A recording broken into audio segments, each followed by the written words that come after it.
going back to the golden era, and this one looks pretty fun. Can't remember the last time I saw this. I will have caught it, but certainly not live. I have no idea. I have no idea the last time I will have seen this. So, obviously, it is Hogan, Big Boss Man, inside of a steel cage. So, yeah, looking forward to it. I just need to still find it. It's on WWE Vault, if anyone is searching. WWE Vault, that's where you need to go. Over to WWE Vault, and then you'll find it starts in 58 minutes. 58 minutes. I'm guessing the show will be 2 hours, hour and something, which is going to be quite good, actually, because then that gives me plenty of time to work on Unseen. But yeah, we can sit and chat for the next hour about whatever you want to talk about, things that went down on SmackDown, what's coming up on Raw, where we are with the current product. We can talk about the old product. Whatever you want to talk about, we can get our teeth into. Hello. Lots of people saying hello. Kader said, hello, everyone. Ready for a fun Saturday night main event throwback. Yes, now, I wonder if it's got the card somewhere. I don't think they put it. Oh, well, there's a little bit. Let's read it. It says, relive a classic edition of Saturday night's main event from May 1989 featuring WWE Champion Hulk Hogan facing the Big Boss Man inside a steel cage, plus WWE Tag Team Champs Demolition. Let's go. Defend their titles against the Brainbusters. That'll be fun. Great team. King Duggan challenges Intercontinental Champion Ravishing Rick Rude and more. So this is May of 1989. So this is probably going to be, a month or so after WrestleMania 5. I always like to try and mentally place where we are on the timeline. So this is going to be about a month, around that ballpark, after WrestleMania 5. Hogan's just beaten Macho Man to become the champion. Ravishing Rick Rude has beaten the Ultimate Warrior to become the Intercontinental Champion. And so looks like Hogan is moving on to a little bit of a program with the Big Boss Man. I think Macho Man is actually on this show. I think Macho Man's got a match on this show as well. So that'll be interesting. Yeah, I'm looking forward to getting our teeth into some retro watch-along. Tony says, as we've got a stacked Collision tonight made for you, you're telling me you would rather watch a tape show than a live wrestling show. You do you, says Tony K. Tony K, thank you. Nicola says, hello, Wrestling Daze. Hello, buds. Hope you're doing well. Uncle Revel, hello. Said, I remember watching this like it was yesterday. It's got a special place in my heart. Oh, really? Okay, nice. I'm here for it.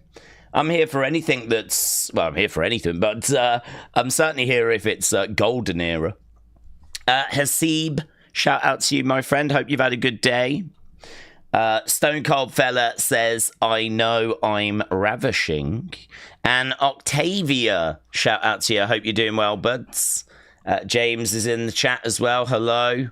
Lots of friendly faces around today. Not loads in the way of news today, though. We do find on a weekend it gets a little bit quiet. Obviously, it's been quite a busy week for news, though. I'm just having a look at Wrestling Observer, seeing what the top stories are. So it is Gail Kim to miss the NWA Crockett Cup due to illness. It is Fraxium facing Street Profits for the championships. We already know that. The first wrestlers qualify for Money in the Bank. We know that. We were watching that. 2 new matches added to Saturday night's main event. Really, the top stories are just things that happened on SmackDown that we already know about. So there's not really much in the way of news today. There's a few little bits that are doing the rounds, a few little bits and bobs, but nothing that's like, oh my God, did you hear the news type situation. So yeah, I'm I'm open to whatever you want to kind of discuss, whatever you want to chuck around. Obviously, we could talk about Alexa and Charlotte because that's obviously a very interesting situation. I can't tell with Alexa and Charlotte if we're going to go down the road of them working together or if we're going to go down the road of them feuding. I've got a feeling we might go down both roads at some point because the last thing that Alexa said to Charlotte was, well, Charlotte said, "I don't need you." And Alexa said, "Keep telling yourself that." So that suggests to me that Alexa is of the opinion Charlotte does need help, does need Alexa. And I think next week, if Charlotte falls short in that triple threat qualifier for Money in the Bank, I wonder if then we'll see Charlotte starting to come round and actually join up with Alexa. Equally, maybe Alexa costs Charlotte in that match next week. That could happen as well. So it's hard to have a read on it because I can see both directions. I can see that both are very acceptable ways forward. So I don't know. I'm struggling a little bit with that. I mean, I'm thinking Alexa Charlotte as a tag team against Liv and Raquel makes a lot of sense. I'm thinking that makes a lot of sense. Raquel's got a good size to her. And, we've also got Charlotte. She's got a decent size to her. So, you can sort of see those two teams kind of matching up quite well. And then, of course, you can bring in Judgment Day. You can bring in Wyatt Six. So, I don't know. It's an interesting one. I can't quite read which way that's gonna go. Seb said, "Why do we think WWE have a strong roster, but none are as captivating as in the past? Like AJ from 2016 or Monday Night Rollins, Finn from NXT, CM Punk 2011, 2012. Well, I think that I think we have just been through a period where I would say Roman has just absolutely, stole the spotlight. I mean, Roman from 2020 to 2024, well, you could say 2025, but I reckon really the end of his arc was, well, maybe the end of his arc is WrestleMania with the wise man betraying him. Maybe that is the end. Maybe that is the official end of the Bloodline story, WrestleMania 41, with that betrayal. I know that Heyman had betrayed Roman before and sided with Brock, but well, him not having his wise man around now, and there's I don't see any coming back from this.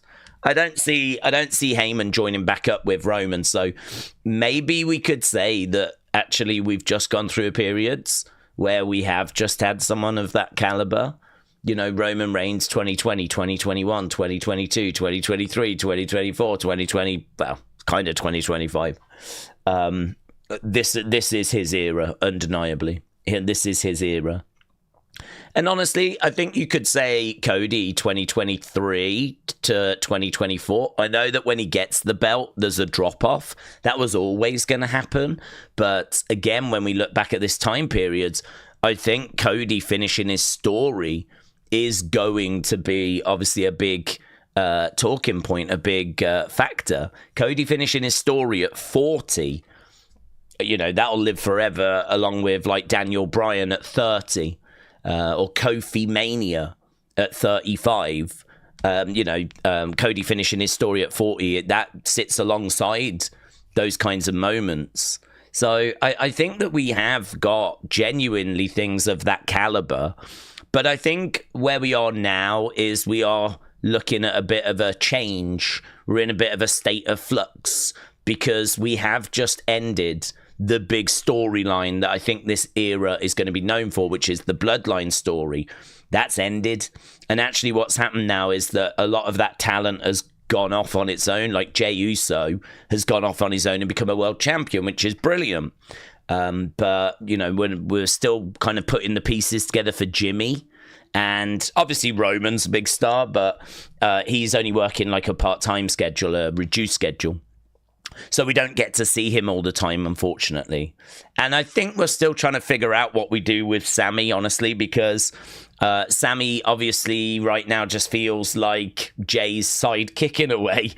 he's kind of like just hanging around with Jay a bit. I know that Sammy's going to be in that match at Saturday night's main event next weekend. That's cool, but I don't know. It's a bit of a nothing tag match.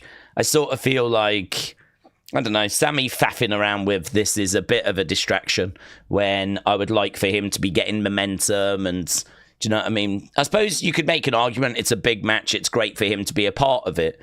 But ultimately, it's hard to see where this is leading to for Sammy.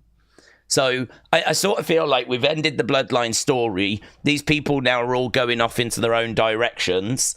And yeah, we're kind of having to rebuild that. And we need another top story as well. And I think that top story is going to be the Seth story. And obviously that's in its very early stages. Very early stages. So, you know, we're only a few weeks into that. So I think WWE are kind of doing what normally happens, which is only this year it's a bit more extreme. And that is that a lot of stories end at WrestleMania. And then after WrestleMania, you kind of start again. And so we've started again. But it's just that, unfortunately, the story that's ended recently, you could make an argument it ended January. You could make an argument it ended March. But I am adamant that it ended this year is the Bloodline story. I mean, as of Survivor Series, we were doing Bloodline versus Bloodline. As of the Netflix premiere, we was doing Roman versus Solo for the Ula Fala, which, you know, that was a big part of the Bloodline story. So January, I can find a match that very much is part of the Bloodline story arc. And as I said, you could go to WrestleMania when you get that betrayal. So I think this is a bit of an exceptional year in that this really is the end of the big story that we've been following for years and years. And so now we've got to find not only stuff for those people to go and do, but we've got to find that next big story now. And it looks like they're putting the eggs in the Seth Paul Heyman basket. So honestly, I don't really look at it. It's interesting because I do find a lot of the times a lot of people seem to be down on the current products. Like, I can sort of understand that in 2025, but I assure you what we've just gone through with 2023, 2024, like, those were exceptional years. Like, if we could match those years going forward, we'd be in a really good space. We'd be in a really good place. If we could, like, you know, match those years. There was a real buzz around. Triple H had took over. The scores for the PLEs were consistently very high. There was, you know, a lot of talk about this being the Paul Levesque era, the Triple H era.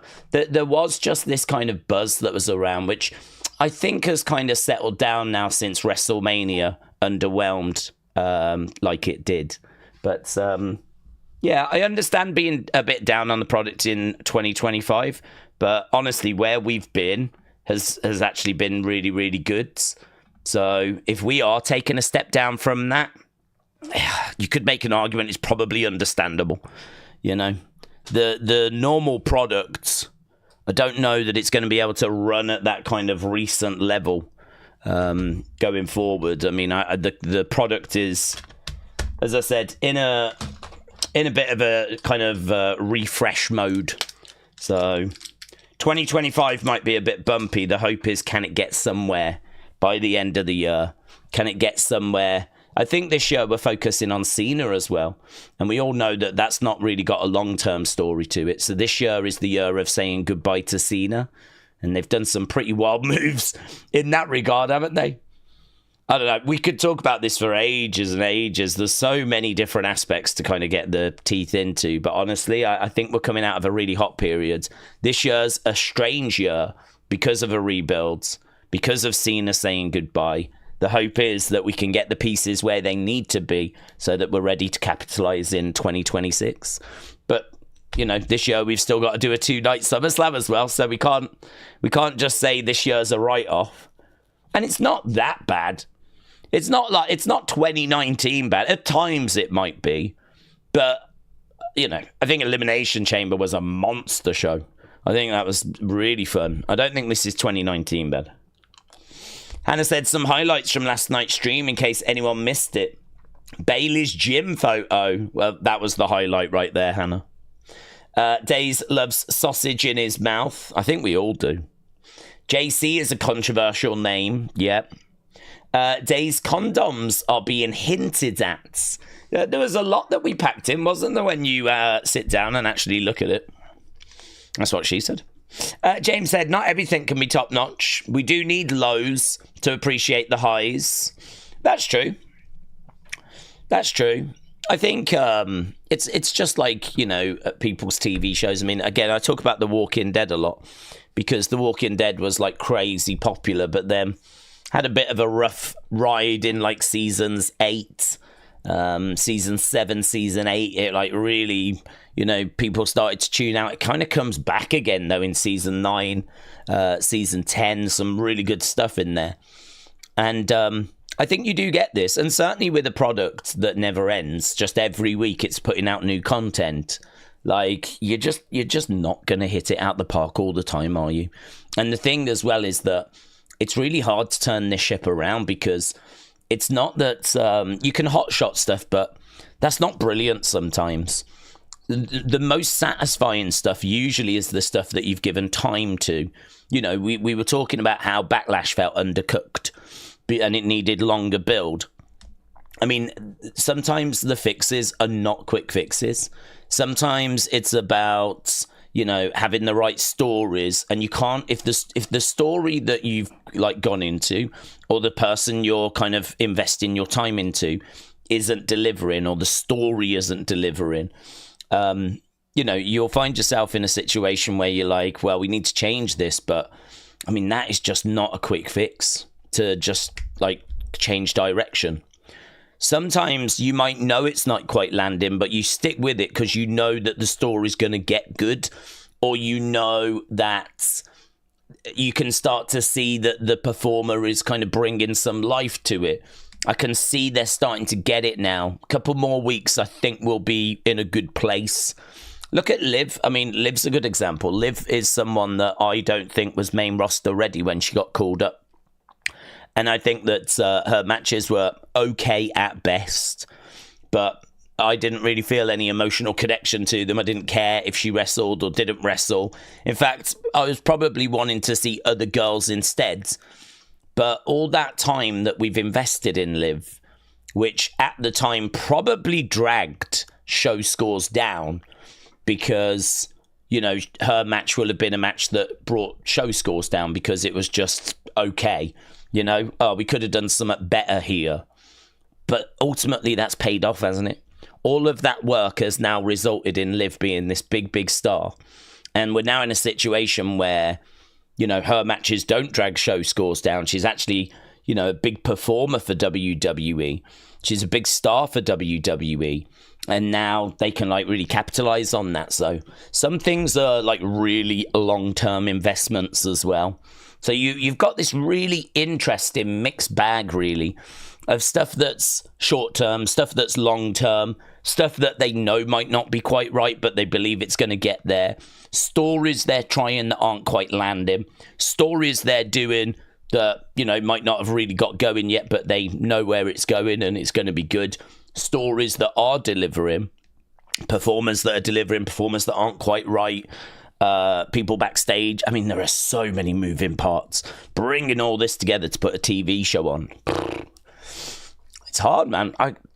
I think it's really difficult. I think, like, all of these moving parts, you got to do a show every week. Well, you got to do Raw and SmackDown, so 2 shows a week, every week, no break, never stops.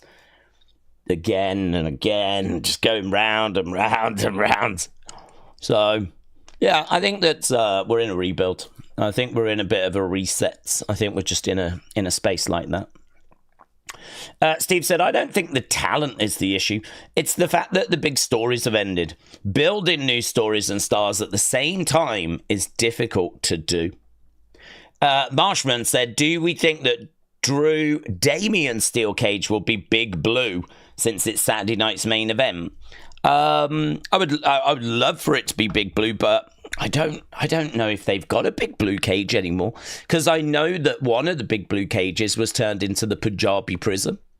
So I'm trying to remember the last time I saw a big blue cage, and honestly, I cannot remember. So I'm not even sure if they have one. So I'm gonna probably lean towards no. But if they have got a big blue cage, that would be fantastic. I didn't even consider that it could be a big blue cage. So yeah, that would be brilliant. That would really fit in with the aesthetic of this show. So, and if it's not a big blue cage now, I'm going to be devastated. And Steve, it will be your fault. Marshman, sorry, it will be your fault. Are you ripping CDs and uploading them to Livewire? Said Uncle Rebel. No, but I am uploading CDs to my computer. So I'm putting them onto my computer because sometimes, and to be honest, there's a few albums which are not easy to find on like Spotify's and YouTube Musics and things like that. So I'm just putting up stuff that I've got in my collection. I'm not putting up everything, but I'm putting up a few little bits and bobs, yeah. But not a LimeWire, no.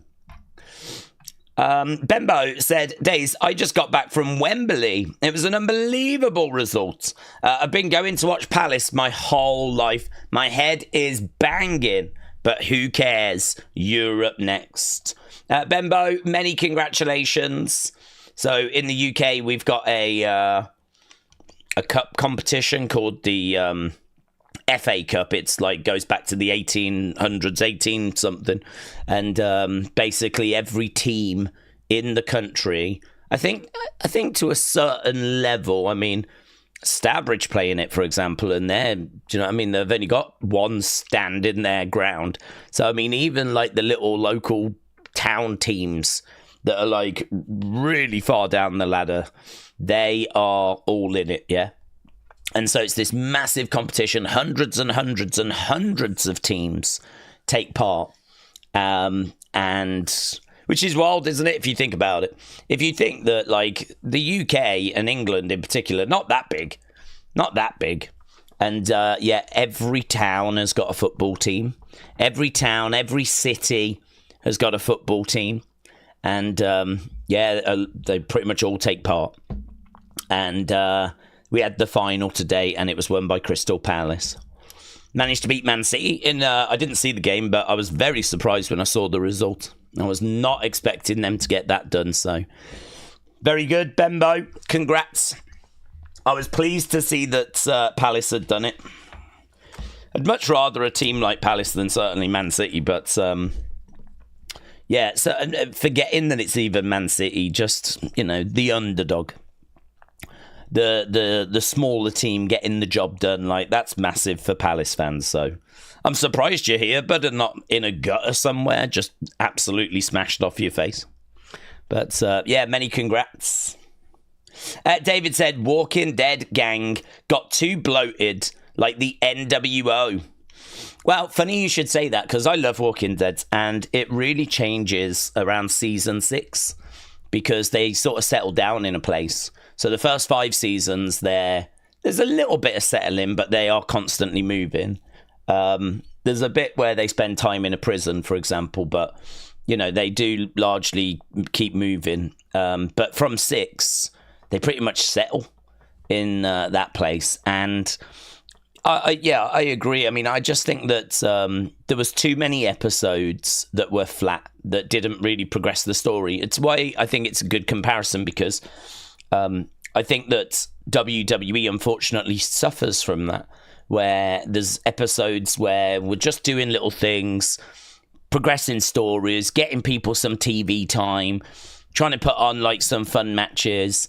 I mean, honestly, I do think the wrestlers have to take some responsibility, because the wrestlers get this TV time. And, you know, consistently matches are getting just good scores, not great scores. It's just goods. I kind of feel like the match quality, I don't know how much you can blame Triple H for that. You know, you look on paper at some of the matchups that he's been putting on, and it's like, I can't really fault some of these matches that he's putting together. Like, you would just expect the matches to actually be better. Someone had a really good theory, though, which was, I wonder if the matches are suffering because of the lack of house shows. Back in the day, you could have done Finn Balor, AJ Styles on a load of house shows, build into Raw, and then do it on Raw, and chemistry will be there, they'll be in sync, they would have worked out some of the spots that they're doing. Same with like tag division, all this kind of stuff. But we have drastically reduced the house shows that we do now. And so I don't think the wrestlers are getting those kind of reps in. I don't think the wrestlers are getting, anywhere near as much opportunity to kind of work on the matches, work on that chemistry. And I wonder if we're seeing the in-ring product suffer as a result. I thought that was a very interesting observation. I thought that was a very interesting thought. And listen, I don't think it's helping. I don't know if it's a major factor, but I certainly don't think it's helping. So, yeah, I thought that was very interesting. But I listen, I agree with some of the stuff I've been seeing. We're definitely not in a year as good as 2024, but I think, as we said, Cena's last year, resetting, starting to tell new stories with Seth and Braun and Heyman in particular. And, I'm kind of looking at this year being, can we get some momentum? Can we get some going after WrestleMania? Obviously, as we get closer to SummerSlam, that'll be very interesting to see where all the pieces are going to fall and what SummerSlam's going to look like. That'll be very interesting. And then really once we're past SummerSlam, we've got lots of shows, but I don't know that we've got lots of big shows. Our attention might start looking towards Survivor Series and then Cena saying goodbye, which is going to be a hell of a moment. Hell of a moment when Cena has his last match at the end of the year. You was always guaranteed a big moment in 2025. Even if he never won 17, he was always going to have his last match this year. So 2025 will be remembered for that. If nothing else, it'll be remembered for a moment we haven't yet experienced. So, David, shout out to you. Bembo, shout out to you. Days, there's times where I get the John Cena feeling like no one can see me. I don't know how Cena liked it, said Shockwave. I think we all get that feeling from time to time, but people are saying that LA Knight is not getting pushed and that Drew McIntyre and Damian Priest is repetitive. Yeah, well, I mean, look, you're always going to get people not being pushed. You're always going to get those kinds of conversations. To be honest, I don't think LA Knight was ever really planned to be used in the way that he's been used. I think that LA Knight was someone that they wanted on the roster, a good hand. I think when they brought him in, they saw someone that could do a bit of wrestling, put some people over, have the odd feuds. I don't think they expected him to be on PLEs and, winning mid-card titles. And, I mean, it was the fans that really made them use him that way.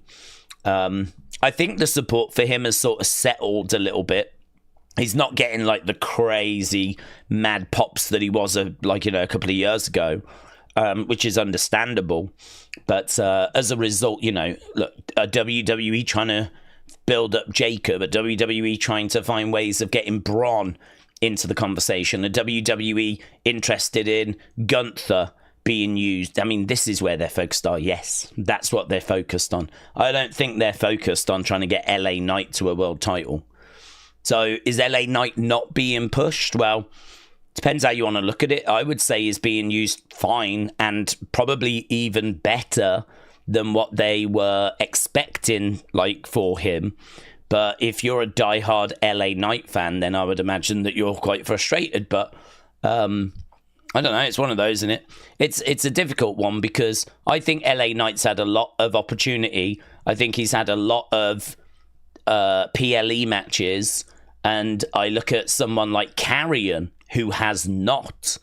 And if you want to have a conversation about someone that should be getting pushed, then obviously Carrion's name is right there. Carrion is someone that can't even flip and get onto TV. If I look at Austin Theory, I look at someone that can't even get onto TV. Yeah, we all had high hopes for him. Yeah. So when it comes to conversations about, oh, people are moaning, this person's not being pushed, that person's not being pushed, if they're on TV as regular as what LA Knight is, I can't really complain about Sammy because he gets used a lot.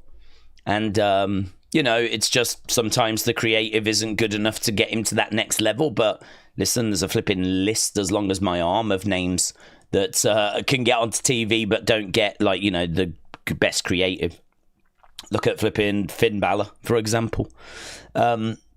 So, yeah, I don't know. I'm just sort of numb to those conversations because I just think everyone wants their superstar to do better, don't they? Everyone wants, all the Carrion fans want Carrion to be a world champ. All the LA Knight fans want the LA Knight to be world champ, blah, blah, blah, blah, blah. So, I think you speak to most sets of fans, they'll say their person's not being pushed right unless they're world champion already. You'll get complaints like that all the time. So I'm pretty numb to those ones.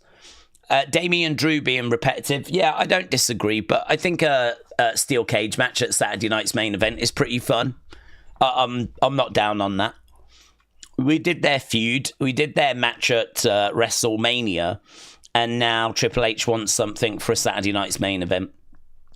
And so, he's using this feuds, and hopefully this will be the final time, and then hopefully that's it, we can move on from it. But really, I think it's just, so that we've got some sort of feud that's got some heat to it for Saturday night's main event.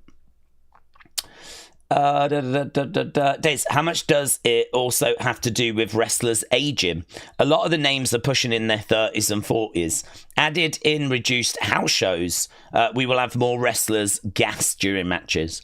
I think 30s are fine. I don't think 30s are a problem. Honestly, I think in this day and age, it's only when you're getting into your 40s that it hits my radar.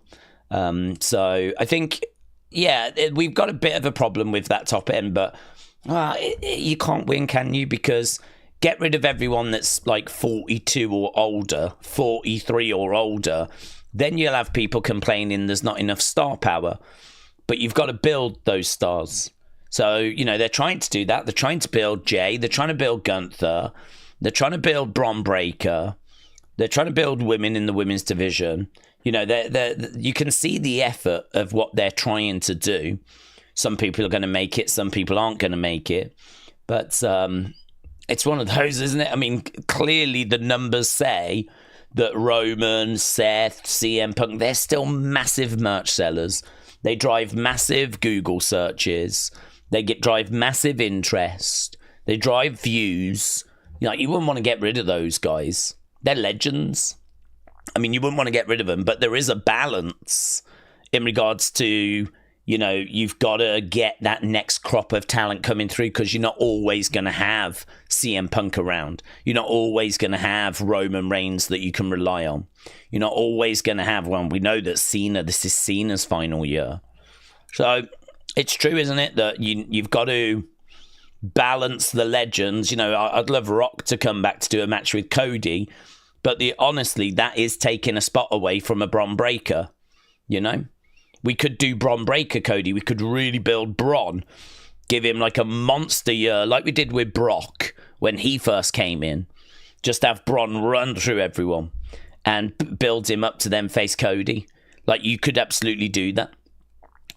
But it's hard to not want The Rock because it's The Rock. And also, there's been a lot of bad blood between him and Cody. There's been a lot of story between him and Cody. So it just feels like that's the right way to go. Plus, The Rock's one of the most recognizable men in the world. 400 million Instagram followers. So you're kind of well, it's hard, isn't it? This is where I think it's hard to know what the right answer is. This is the part of it where it's hard to know where is that balance? What is the right thing to do? Do you just go, no, I'm not going to use The Rock at all? But then if you don't do that, you get people upset, like at WrestleMania 41. Which I know there was a story set up and it felt like he should have been there. I know, I watch wrestling. But, this is the point, isn't it? They needed a bump in interest or Elimination Chamber. And so they pulled the emergency cord, and that meant that The Rock was there doing a whole sell your soul thing. But the problem is when you do that, people then expect to see him follow that story up at WrestleMania. And he didn't want to get in the way of John, apparently, and all this stuff. And, well, I don't know. I mean, it just ended up being a bit of a mess, didn't it? Of course, in retrospect, I'm sure they would have done it different, right? I'm sure they would have done it different. Maybe The Rock would have done something different. Maybe Ari Emanuel would have done something different. Maybe Triple H would have done something different. Hindsight is a wonderful thing, but trying to find that balance between new and olds, bringing the young guys through, all that stuff, I don't think it's as simple as just get rid of the old guys. I don't think anyone's saying that. But, you know, is the balance right with using the old guys as much as what we do? It's an interesting point. It's an interesting conversation.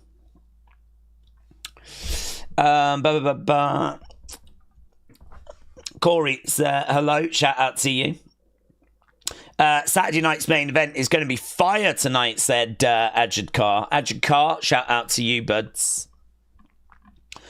I remember this exact 1989 Saturday night's main event, said Jennifer, from when I was a little kid.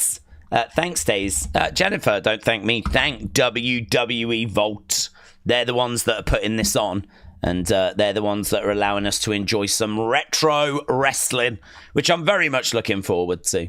It's kind of nice to be doing it on a Saturday as well, honestly, because it just means that tomorrow I can get caught up with... I mean, I need to get some games made for our members thing.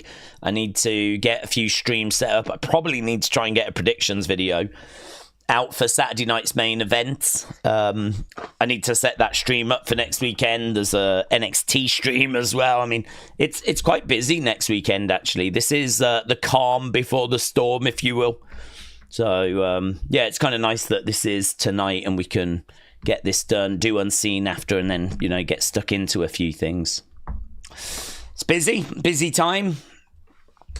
Jennifer said The Rock not showing up ever again hurt the story. It hurt WrestleMania and it hurt Cody. It hurt the final year for Cena. It hurt everything.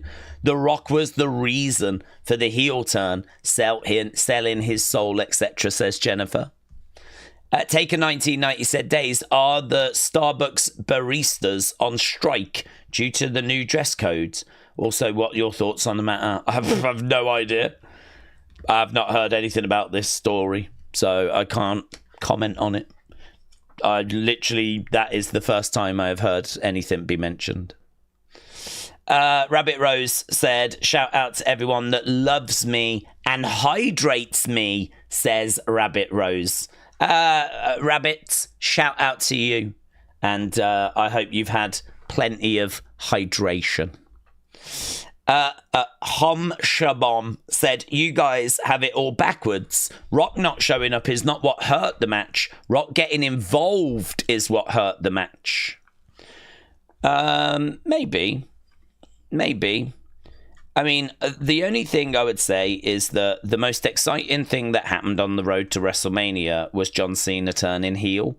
If you take that out, then, you know, we really don't have much at all on the road to WrestleMania.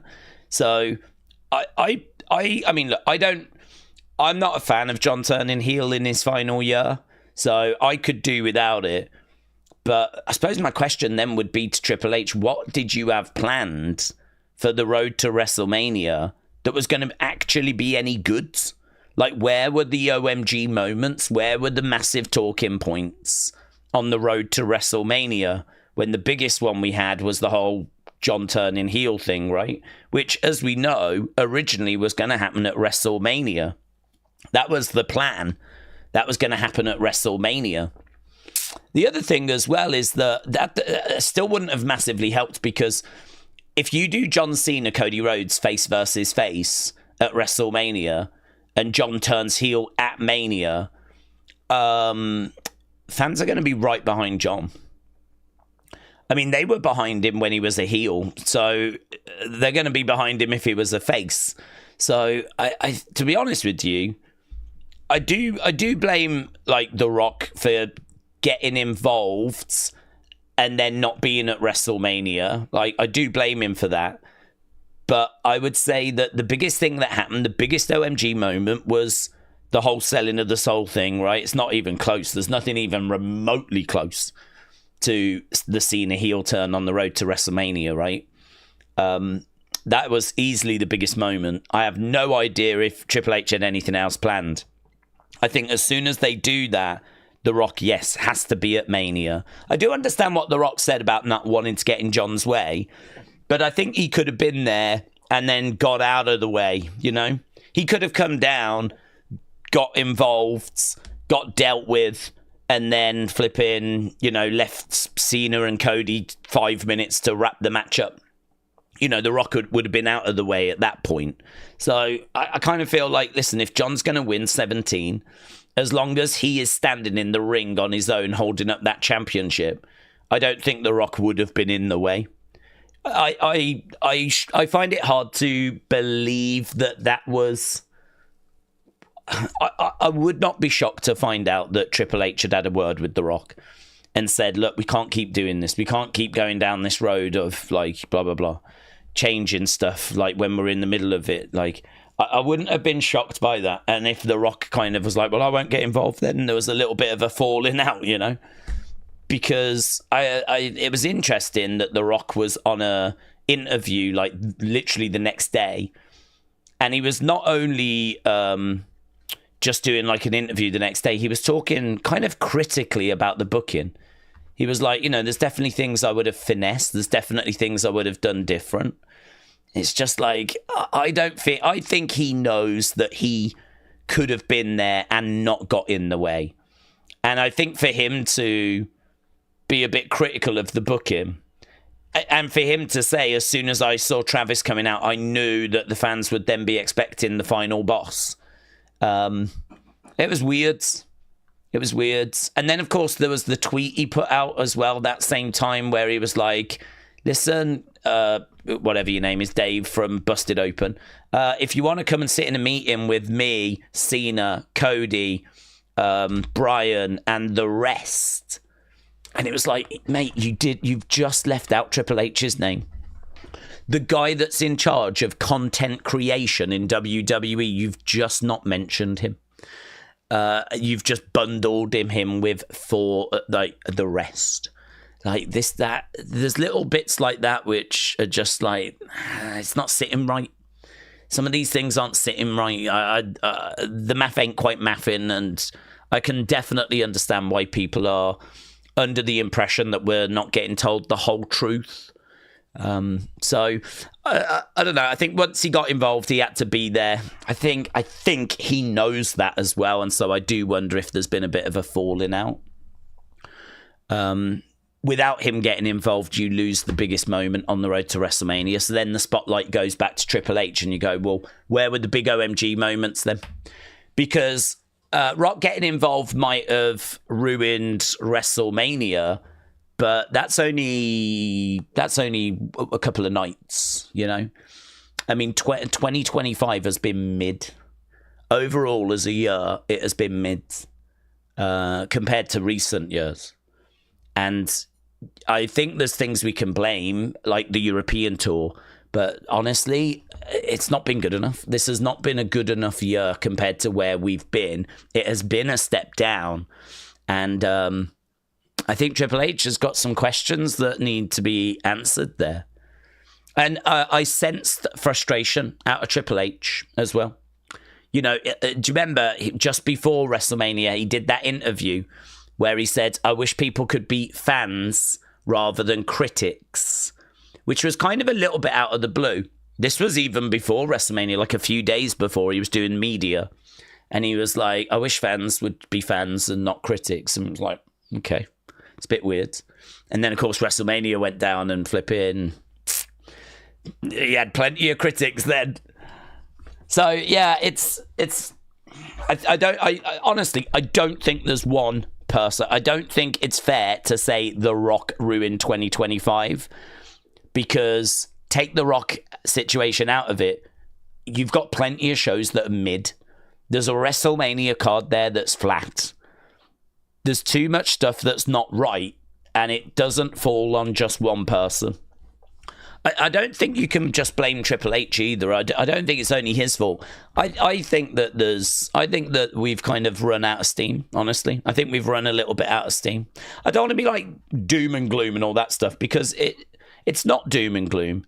There's definitely things going on that are still positive. This is not a disaster, but we're just talking about why is it not as good as 2024 or 2023. And yeah, there's obviously lots of thoughts as to why that is the case.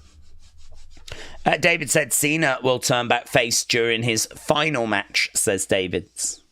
And Cringe Wolf, shout out to you, sent in 5 Wrestling Daze memberships. Appreciate that, my friends. Shout out to you. Big Time said, my solution would be to continue pushing the big names, but whilst doing that, build in the young crop of talent. A lot of the young wrestlers are booked like bench warmers. Well, I think they are doing that, honestly. I think they are doing that. I think if you look at, like, consistently who's getting TV time, like, Carmelo is getting TV time at the moment. Now, you could make an argument that the way he's being used is not good enough, but Carmelo consistently is with The Miz.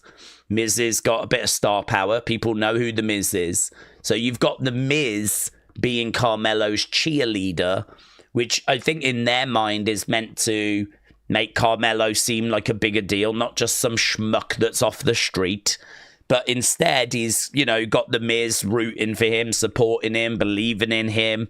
And I think in WWE's mind, that carries a little bit of value. And so, you know, they had him win the Andre the Giant Memorial Battle Royal, and he's getting consistent TV time. So, again, you can go, yeah, but it sucks. That's fine. So we can have a pop at creative. But I think in their mind, they are investing in Carmelo. TV time's expensive. If you're getting on TV on a regular basis, you know, as long as you're not just losing each week, being jobbed out, then I think they are, like, you know, using you. The way they're using Fraxium at the moment, I think, is very good. Obviously, we've got Bron Breakker in a very, very strong position. They've done excellent work with Gunther, as we said. Jay, they got behind, had him win the Royal Rumble. People were a bit down on that, but again, you know, he's someone that they're kind of trying to get behind. How old is Jay? Is he? I know he's like late 30s, but so he's 39. So I mean, I think you're fine until 42, 43. I think by the time you're hitting 45. You got a bit of a problem, because by that point, I reckon you've been wrestling 20 years, and there's just no way your body is not going to be feeling it. If you've been wrestling 20 years, I mean, I've got to think your body has took a hell of a lot of punishment. So he might be feeling it now, but obviously he's in a really good spot. So, you know, even with someone like Jay, I think you've got 3, 4 years, 5 years. And he could go beyond that, but it's just, once you start getting to like mid-40s, I think it's a bit of a problem. So I don't know. I think they are bringing through younger talent. I think there is younger talent that's around that they are trying to showcase. Could they do more? Of course, they could do more. That balance is the balance that you know, is going to be debated as to whether it's right or not. Look at Dominic. Dominic Mysterio is the current Intercontinental Champion. Look at Jacob. Jacob is the current United States Champion. I mean, Jacob's been in WWE for about a year. Dominic has been active on the roster for about 5 years, but I think Dominic in his 20s. Dominic Mysterio, 28. So Dominic Mysterio potentially 17 years, you know. Logan, what, 29? I mean, not a conversation I want to have, but you know, ignore that. We won't talk about that one. So I think it's wrong to say that they're not bringing through young talent. I think it's wrong to say that they're only focused on big names. I think that certainly from a WrestleMania point of view, just gone, we've had John was always going to be in a main event match. It's his year of retiring. CM Punk's never main evented WrestleMania, so I think a lot of people wanted that. And Roman, it's hard to leave him out, isn't it? Because he's the guy of this generation. And so I think you're just in a point where it's kind of hard, really, to get a young gun in there. But I don't know. Let's see what next year brings. I do think that we have just, as I said, ended kind of a story arc, maybe even an era. Maybe we've seen the end of an era and maybe we're going into a new space now. You know? I don't know. It's hard to know how it's all going to be remembered, isn't it? Aseeb said, what do we want WWE to do when the new guys suck? We have to use the old guys. There's no one coming through as good as Orton, Cena, or Punk when they were in their 20s. Let's be honest. Well, I mean, I think that they are... I don't know that that's true. I really like Trick Williams. I really like Obafemi. Those guys are down in NXT. I think Oba's got a decent size to him. I think Trick Williams is very charismatic. His entrance is really big. I think Ilya Dragunov is interesting. I don't know what he can go on to achieve, but I think he's interesting. Gunther has had, one world title run? Where are we going to be with Gunther when he's had 5, 6 world title runs? I look at Gunther, I look at Ilya. I mean, Ilya versus Gunther, we know how good that match is. That match, when we get it on the main roster, is going to bang. Trick Williams, Obafemi. I still hold out hope for Austin Theory. I think we've seen big improvement with Dominic Mysterio. I don't know where these guys are going to get to. Honestly, I don't know where these guys are going to get to. I mean, don't forget, John Cena was close to being released. The whole prototype thing did not work. It was only when we put a new spin on his gimmick and he became Thugonomics that, he really started to gain some traction. He was close to being let go. So it's not quite accurate. I mean, it's so hard to look at people and say if they're going to be a success or not. Because, honestly, you can just do a little twist, a little tweak, and it can completely change them.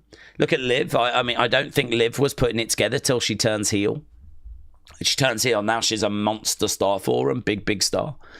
And so that's, really clicked. But, yeah, I mean, trying to find that next Cena, trying to find that next Roman. But, I mean, look at Jacob. Who knows what Jacob's going to do over the next 5 years?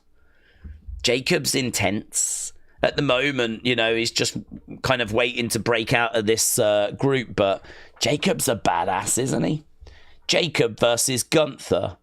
Main event in, Gunther as a heel, Jacob as a face. That match is going to bang. That match is going to bang. And they've already suggested Roman against Jacob being a WrestleMania main event, so... I don't know. It's hard. I mean, I think that what we're talking about there are people that there's no one that you can say is CM Punk level now or Roman level now. These are all people that have got potential to kick on and get to a really good level. But, I mean, you can say the exact same thing for John Cena. As we said, when he came in, he wasn't at that level. I mean, when CM Punk came in, he was an indie guy. He was an indie guy that, had a bit of crowd support and, just built his aura up over time.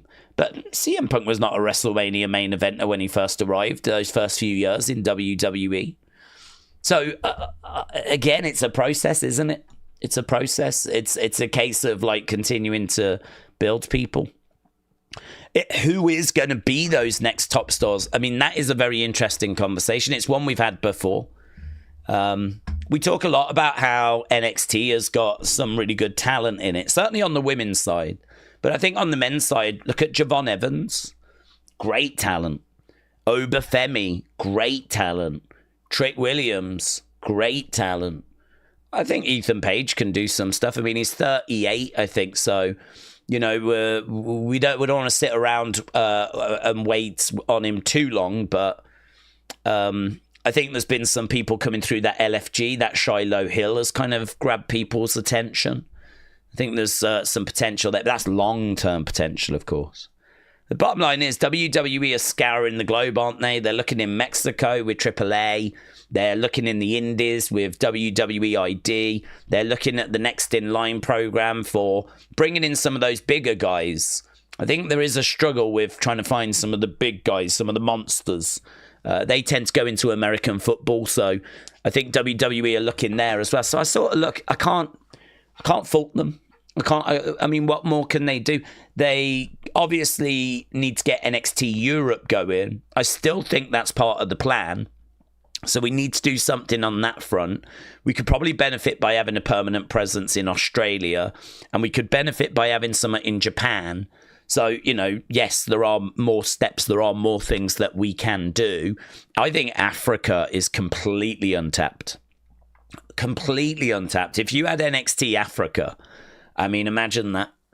I think that could be a real game-changing moment. I think Africa is just this absolute untapped well of potential. I think some of the stars you could get coming out of there could just be flipping insane, honestly. I mean, because you look at that soft ground wrestling, is it Nigeria? And, you know, it's clear there is a passion for wrestling there, but it's just so underfunded, isn't it? It's so underfunded. Like, where are they meant to go to wrestling schools? These people that are into WWE, where are they meant to go to, you know, improve and train and all that stuff? I mean, they're literally having to just try and copy what they see on TV. So I think that there is clearly more that can be done, but yeah, I can't really fault them for like the WWE ID, the Next in Line, buy-in AAA.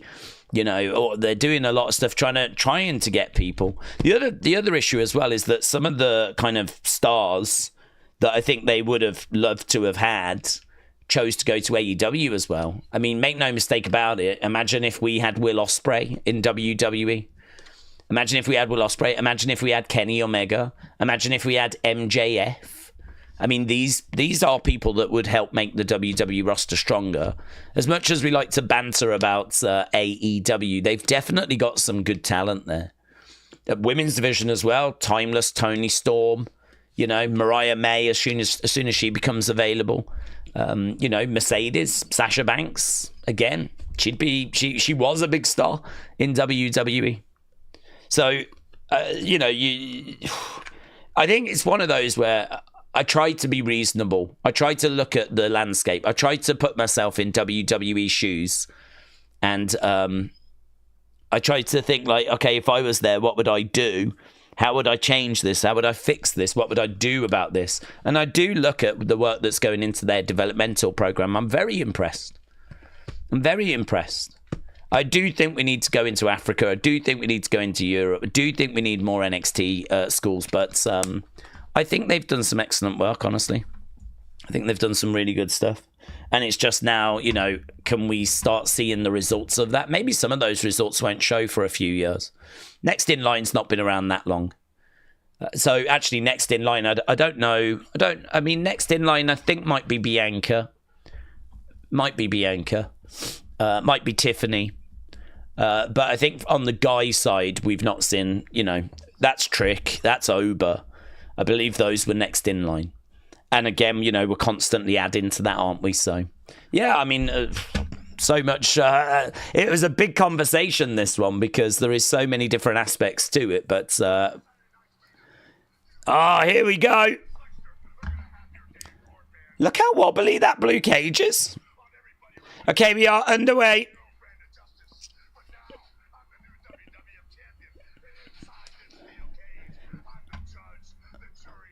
I'm the judge, the jury, and the executioner. Phantom67, shout out to you, said my Crystal Palace Eagles are FA Cup champions. I didn't realise you was a Palace fan, but congrats. Yeah, I saw the score. I didn't see the game. I was shocked. I can't believe how much the cage is wobbling around for Hogan here. Let's go. Tell you, the other thing as well is the way that fans have changed. I mean, Would Hogan be the success in 2025 that he was back then? Take the racism out. So limited in the ring that I think people would have really given up on Hulkamania a lot quicker than they did back in the 80s. There's a lot of controversy is happening in the wrestling community. The Saraya thing is vile. Some idiot tried to tear down Alexa in support of Chelsea, and she shot that down. I think it was that Saraya thing about someone trying to kiss her on the lips. Here we go. We are seeing the crowds. I loved looking at the old crowds. Not a flipping smartphone insight. But no, I did see a camera. Here's Vince. Here's Jesse.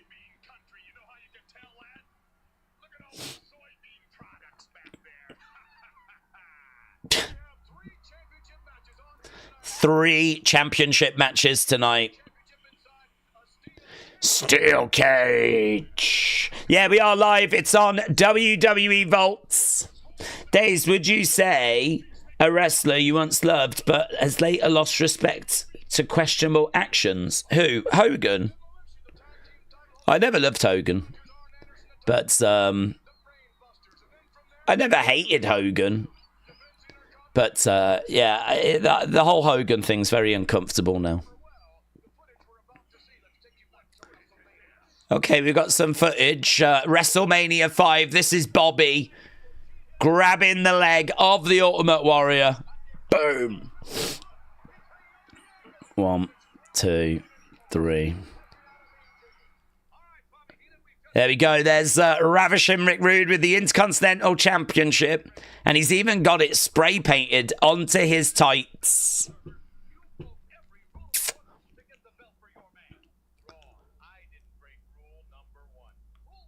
Don't get caught. Rule number 1, just win.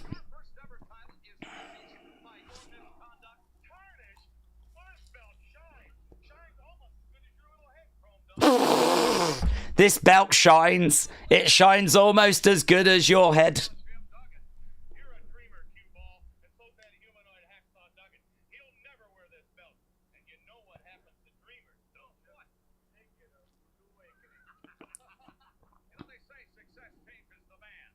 I miss managers. We need flipping managers, don't we? Here we go then. It's going to be Hacksaw. Look at this graphic. Flip it out. It's Hacksaw Jim Duggan against Ravishing Rick Rudes. I don't know if this is actually for the tag title.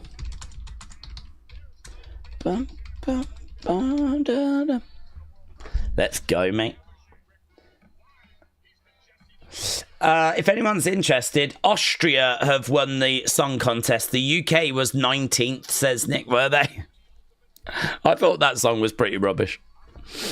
The UK one. I think, didn't they expect Sweden to win it?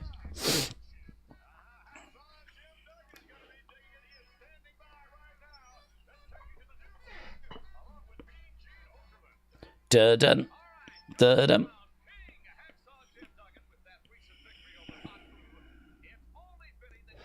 That crowd is very loose.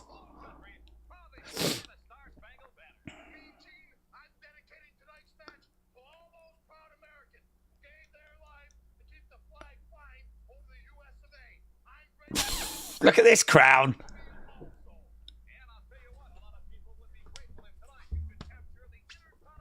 All right, it is for the Intercontinental. Oh my God, this crown is so annoying.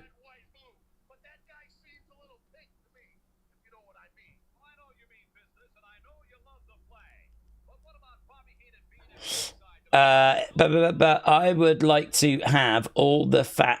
I'd like to have all the fat, said Zoom Station. What are you on about, Zoom Station?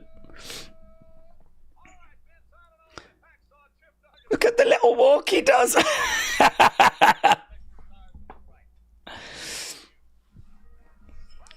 Right.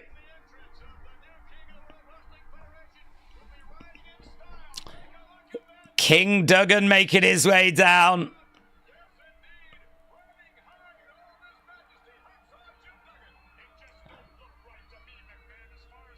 Yeah, in all fairness, it doesn't look right, him being king. It is weird, actually, because Hacksaw Jim Duggan is like, you know, an everyman. He was always, do you know what I mean? Just like a brawler. It was, in a way, he could have been a little bit Stone Cold-esque. In the sense of, he wasn't like a proper technical wrestler. If Hacksaw had been coming down, drinking beers, delivering stunners, do you know what I mean? There's a little bit of Austin there. So seeing him come down in a cape and a crown, it doesn't, and being carried, doesn't really feel right. Daze, it's surprising the writing team don't have plans for Cody to turn heel, as he fits a lot better as a heel, as he has that look. WWE need a top heel. If Reigns did it, Cody could do it as well. Right, here we go then. Our opening contest, Hacksaw Jim Duggan against Ravishing Rick Rude. I wonder if they get to keep that crown. That crown's trash. That crown, I mean, that'll probably be at the warehouse, to be honest with you.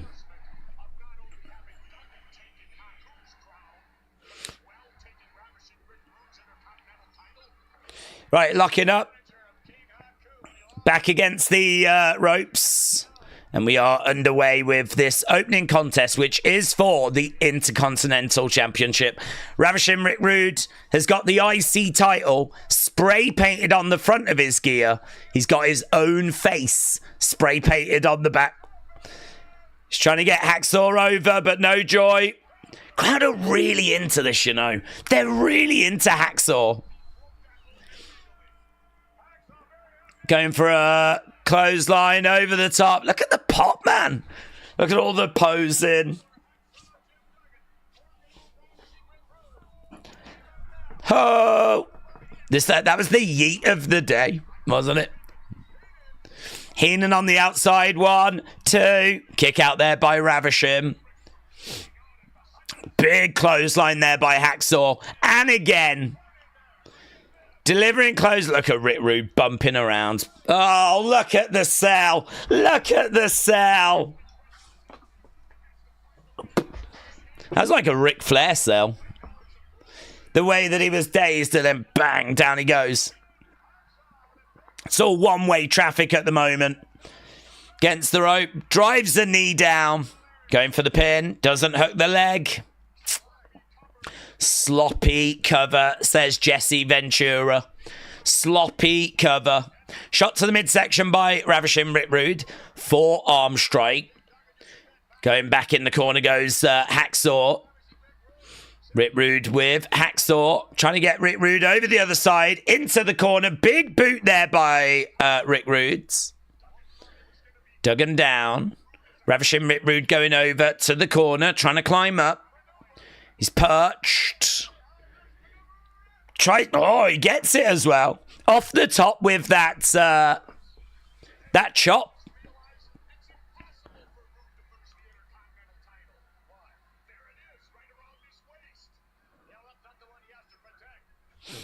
Right, he's Hacksaw getting back up. Big Time said the creative being the weakest it's been is not ideal after Netflix paid $5 billion. Last week, 2.8 million. If you're WWE, you want to try and keep them happy and not have Netflix pick up the 5-year out. Well, that is true, but I think WWE also know that they've got a bit of time right now because they, you know, Netflix are committed to 5 years. So actually right now, you know, you obviously ride the wave of Cena's last year and you try to put on a good product. But actually, this is the time to be building new stars, isn't it? So that in 5 years' time, that's when we can hopefully be in an even better place. And then Netflix will want that next 5 years. Okay, so Haku has come down because he wants that crown. So Haku on the outsides. Loads of referees trying to get Haku to back away. Crowd are chanting USA. We got some of those. There was a woman in the front row, just gave a little thumbs up. Saturday night's main event with ad breaks. But obviously we haven't gone to an ad break. Of course, Saturday night's main event TV special. So drop kick there by Rick Rude's. Lots of foam, hacksaw, Jim Duggan 2x4s in the crowds. Ravishing Rick Rude going back, driving an elbow down. And again, another one. Jim Duggan going over against the ropes. Intercontinental Championship on the line. Hacksaw in the corner, driving a shoulder in there by Ravishing Rick Rude's. He's trying to take Duggan over. The momentum of this has completely changed. It's a cool arena, this, you know. I think the hard cam's on a different side, isn't it? I don't think the hard cam is in its usual spot. Because the crowd feel lower a lot more. I think, actually, we're looking at it from a completely different angle in this arena to how we normally would. Shots coming in. Against the ropes. Bang. Knee to the midsection. It's a good look trying to get Haku to do anything he doesn't want to do, said James. Bob said all the wrestlers look older than their actual age back in this era. Here we go. We got Ravishing Rick Rude. He's got to go a distance there, but he connects. Whoa!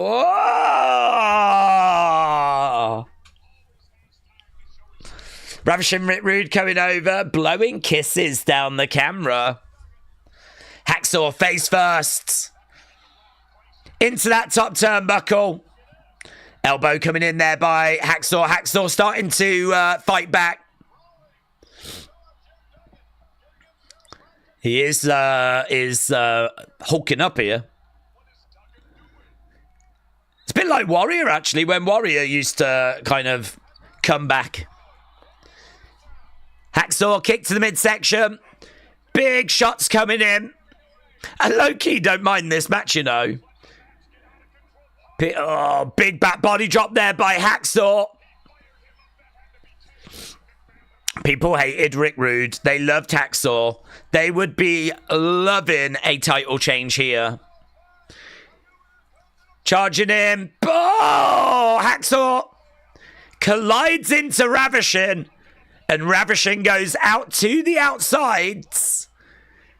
Well, I mean, that's stupid from Hacksaw because you ain't going to get the title on a count out. Yeah, he gets counted out. Hacksaw wins.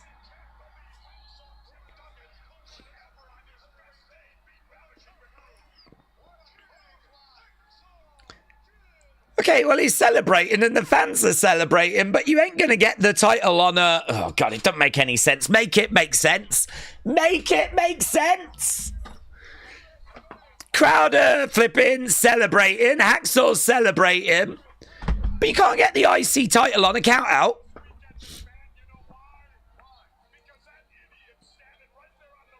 Everyone's happy. Everyone's celebrating.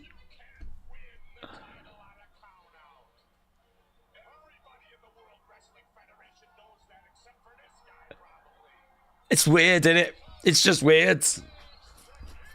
I think they were just happy to see him win, but...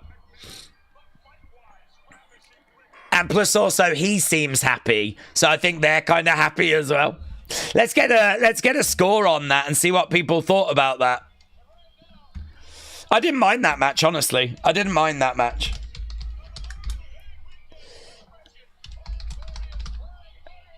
Old Glory is flying higher than ever. Jim the Anvil. He's taking on Macho Man. It's a bonkers match, isn't it?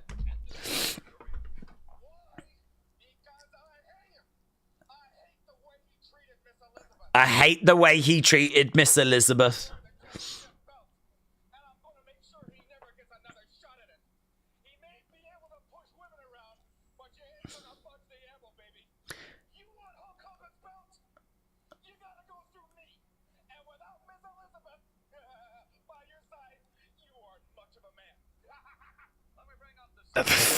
Without Miss Elizabeth by your side, you ain't much of a man.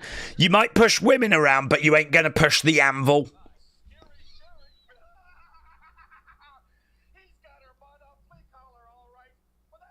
Do you know what? People say that Bron Breakker is the new Goldberg. Bron Breakker's the new Jim the Anvil Neidhart. That's Bron Breakker right there, mate. That's Bron Breakker. Bron Breakker's the new Jim the Anvil.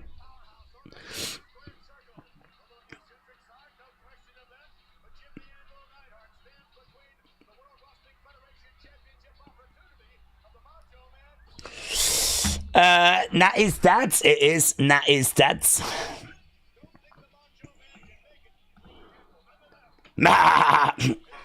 Phantom 67. Shout out to you, my friends. Appreciate the support as always. Crazy. 10 Wrestling Daze memberships. I really appreciate that, dudes. I hope you're enjoying Saturday night's main event. Hope you're having a good weekend. Here's Macho and Sensational Sherry. I'm the #1 contender. Hogan, I'm coming after you. It's the Macho Man. What a bonkers match. Macho Man against Jim the Anvil Neidhart.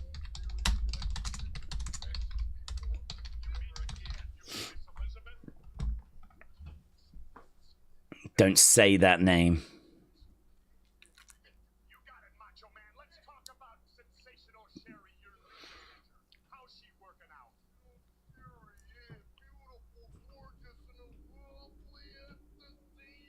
Beautiful, gorgeous, and lovely at the same time.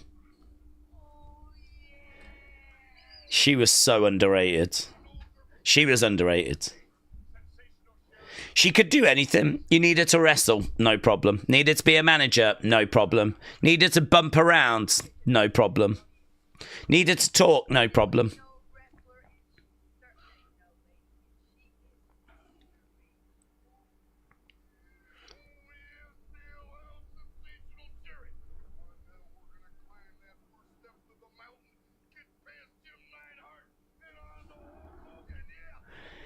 We're going to get past Jim Neidhart, and then it's Hulk Hogan next. Because that's how it goes. It goes Jim Neidhart, then it goes Hulk Hogan.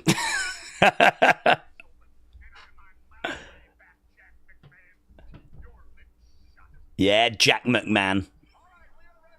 Let's go. Sherry better than Elizabeth, says Mayor Pete. Certainly a better wrestler.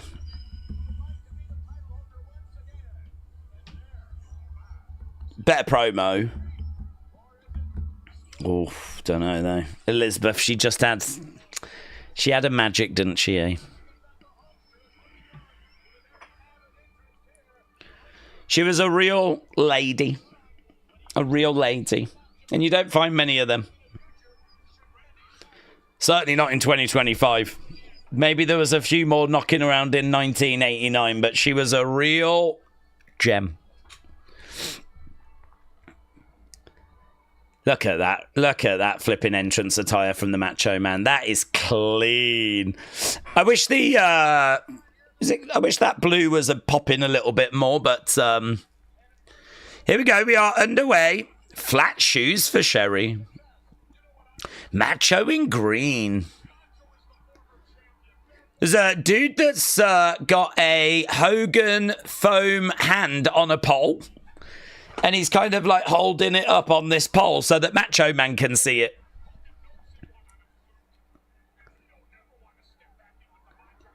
Jesse said, Hogan knows he won by a fluke. He never wants to step back in with the Macho Man. Look at Macho in green. Not crazy about the green. Ah, sensational Sherry grabbing a hold of the leg of the Anvil. I don't even think Anvil knows that she's done it. Gets the ropes over the top. Jim the Anvil goes down looking for the pin. He didn't grab the legs. No, only a 2 count.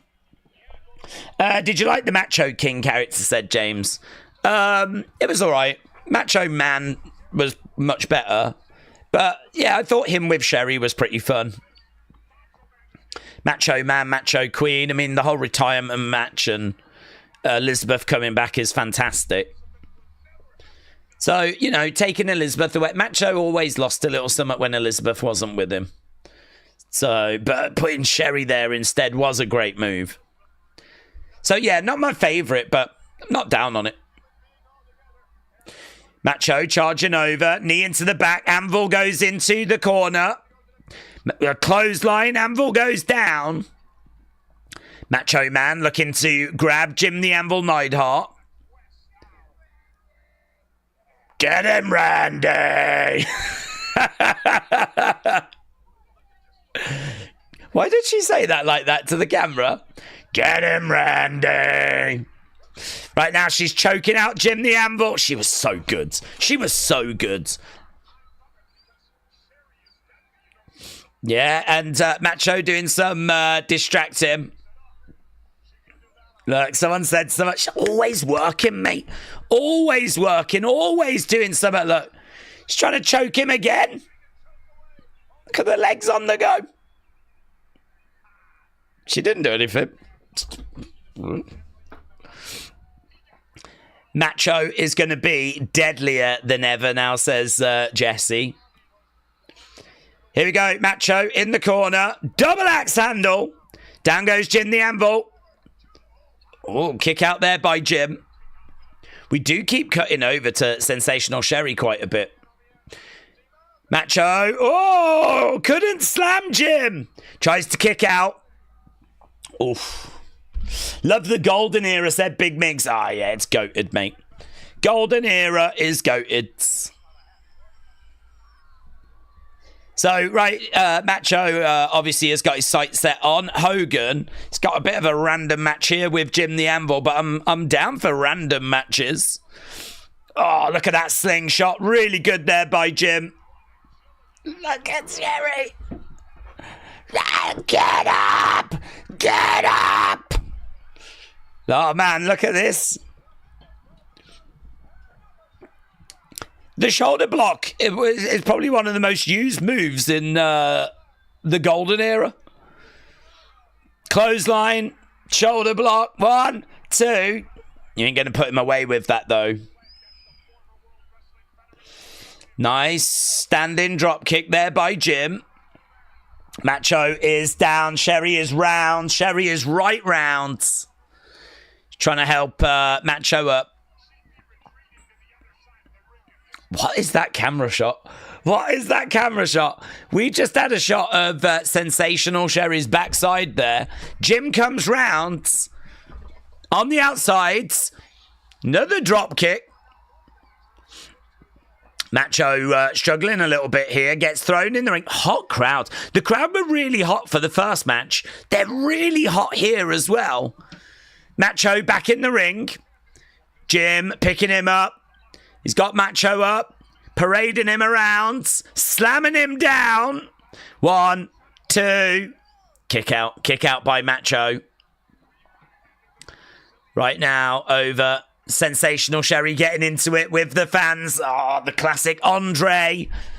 Getting caught in the ropes. So Sherry's going to try and come round and help here. She's right there, look. Here she is. She jumps up. She's trying to help, and she does. She then spills back out. Macho goes down. I didn't mind that first match, and this is all right as well, you know. Sherry is really adding to this, isn't she? Sherry's doing more work than the two guys. Double axe handle there by Macho. Get him, Randy. Back in the ring. Sherry moves out the way so Macho can go up. Look, she's even doing the thing. The elbow. The elbow. Jim. Bah! That'll do it.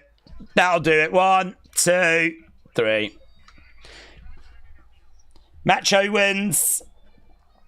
So, what is it with these camera shots? Are we like super desperate to look up her skirt or something? Hacksaw versus Rick Rude's, that first one, got good 97. Good 97 for that first match. Second match, we'll get the poll going. This one, I don't know how this is going to score. I don't know how it's going to score. I thought Sherry was excellent in that. There's Big Boss Man. We're backstage.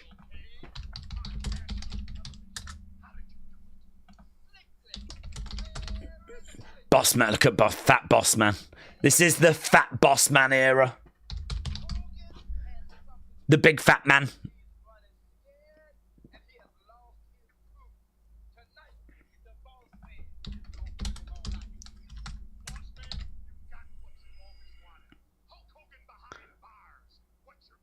What's the plan?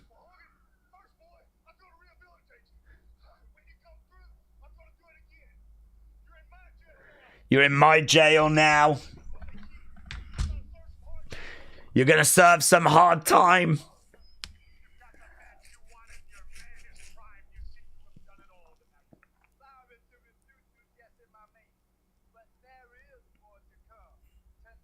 Bossman in blue is just so goated. So flipping goated.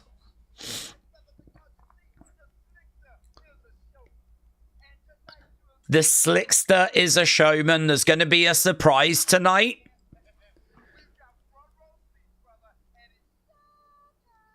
Showtime! Showtime!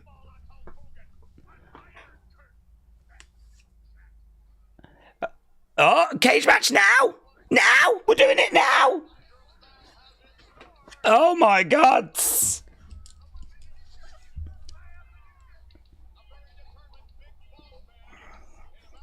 I mean, this must be something to do with, like, the time it was airing and that this makes sense from a TV point of view.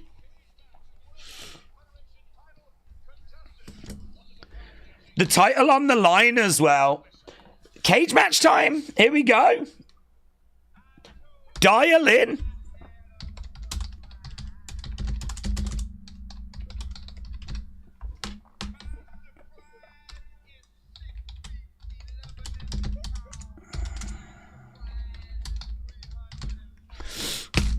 What's his surprise pick, John? Zeus. Zeus is the surprise. Oh my God.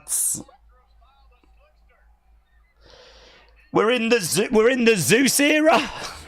He's got a figure coming out soon, you know. WWE Superstars figure. 6'11".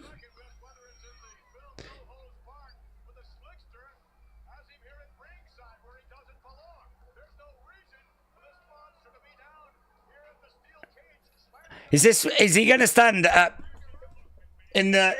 yeah.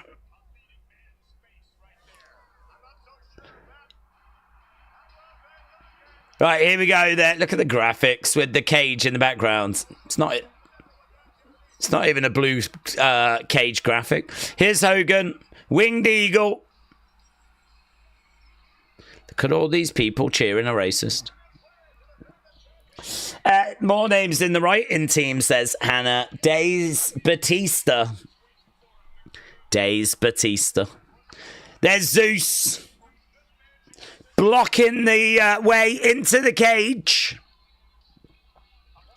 He's looking over at Zeus. This is so bonkers. These two were in a film. No holds barred, and Zeus is flipping. Been brought in as an active character in WWF. So weird, and it's so weird. Hogan down. I mean, he just did that a few times. He's got a good physique, though, hasn't he? Zeus.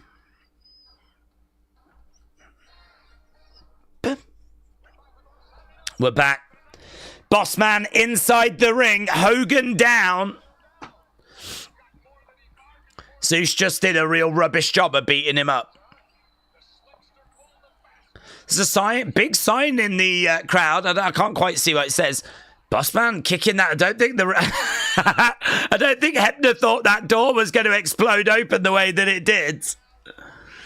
Hogan thrown him. Bossman getting in as well. Bell has sounded.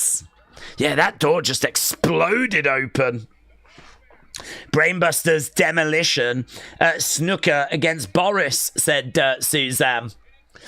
Nick the Train Guy said Tony Lister had less personality than a piece of cardboard and about as much wrestling ability as well. He was very out of his place, out of his depth, wasn't he? Bossman standing over Hogan. Headbutt coming in, Hogan down. This your hero right here. Hogan over in the corner. Rake at the back there by the Bossman. And again going after the eyes. Hogan in the corner. Bossman going in. Coming. You see that clothesline? Flipping.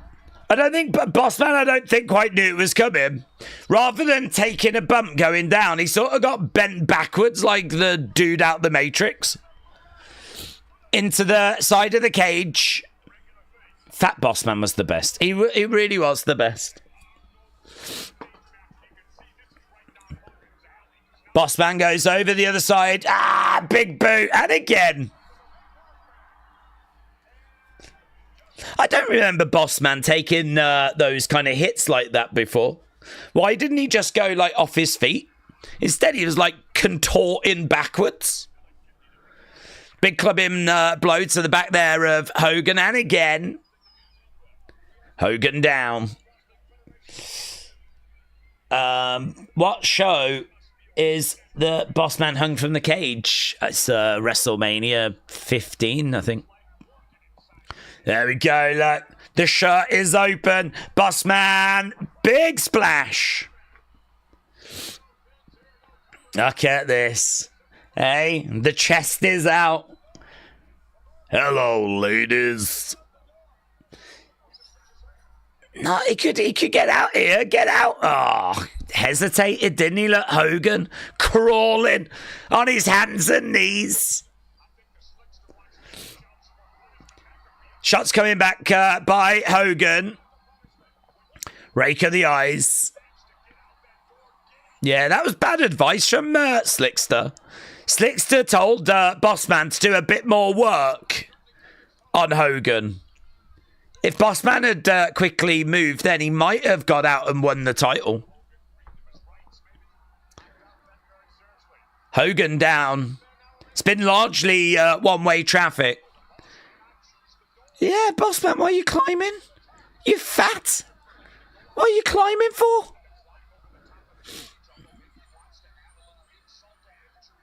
Bossman going over the top. It's all over, said the Slickster. Bossman climbing down. Hogan reaching through. Just jump. Jump! Jump, Bossman! Jump! Let go! Fall! Just fall! Bossman! Don't climb back up, you douche! Hogan. He's gonna suplex him. He's gonna suplex him. Go on! Superplex! Oh! Boom! Sick! Mate! That's great in 2025. That's flipping mind-blowing in 1989. Superplex. Bossman. Top of the cage. Oh, my God. James said, respect us fat folks. We can move if we have to. It is true. I've seen when the ice cream van comes around the local area. I've seen people move then. Maybe that's what Slick needed to do. He needed an ice cream van in the entranceway. Bossman soon would have got out of the cage then. No, I like Fat Bossman. He's the best. I don't like Attitude Era Bossman. What are you doing? Both men are incapacitated. Well, this is a unusual spot, isn't it? So if their hands fall again, the ref's going to call it.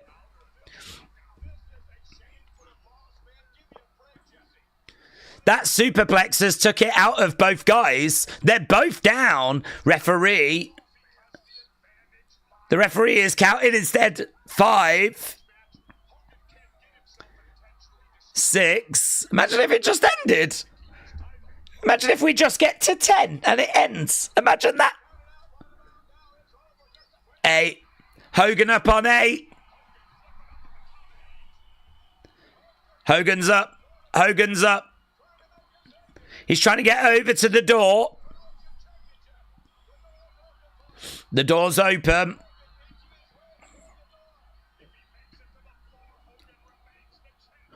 Bossman grabs him, though, by the leg. Slickster trying to... Why is Slickster not round there blocking the exit? Slickster should be round there, shouldn't he? Standing in the way, really.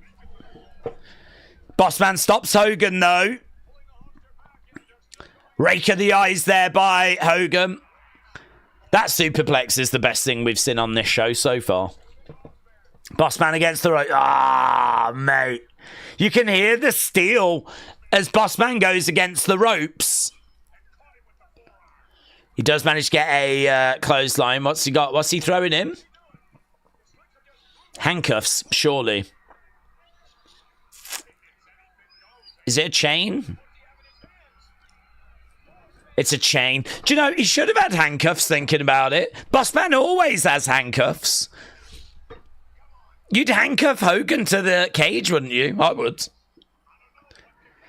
Look at that. He's choking him out. There's nothing he can do. Nothing he can do. He can't do anything. Choke him, Bossman! Choke him! Even as a kid, I'd be rooting for Bossman to win this, you know. Even as a kid, I'd be like, come on, Bossman! Come on, Bossman! Nail him, Bossman! Punch him with the chain! Oh, he tried! He tried!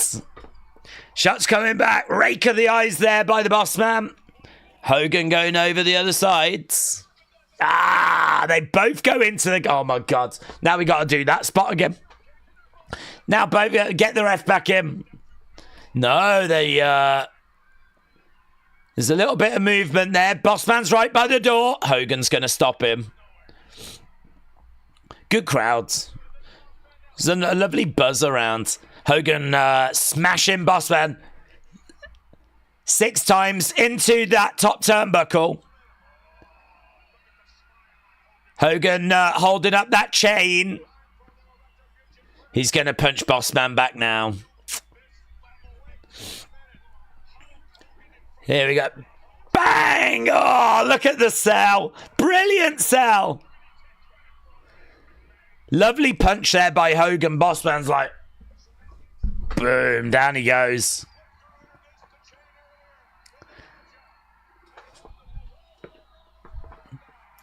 Yeah, look, Hogan just completely no-selling everything that's happened in this match to him. He's just completely alive and well now, Hogan. Bossman down.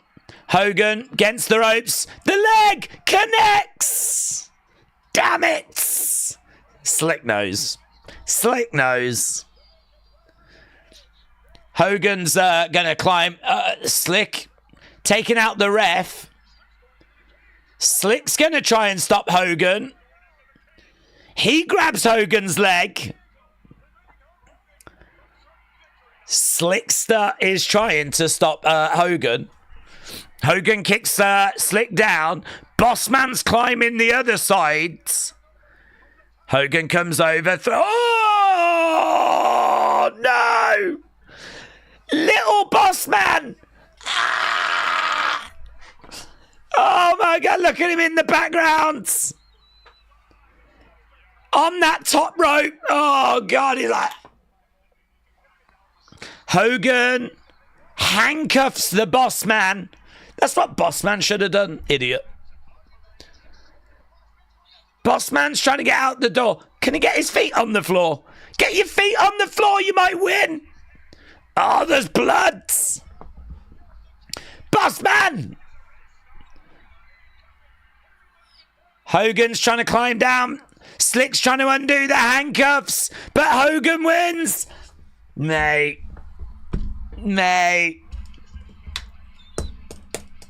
I do not hate that match at all. The superplex was fun.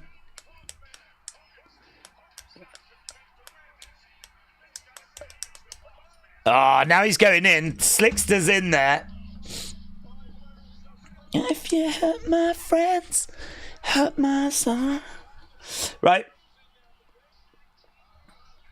You said that last match was good 96. Let's have a look, see what you thought about the cage match, which I thought was quite fun, honestly. Hogan grabbing the Slickster.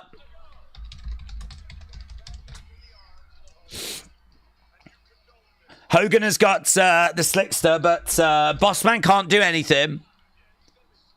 Oh, into the boom. Into the cage goes Slick, and the Bossman drags him out. And now we get about 20 minutes of Hogan posing, I'd imagine.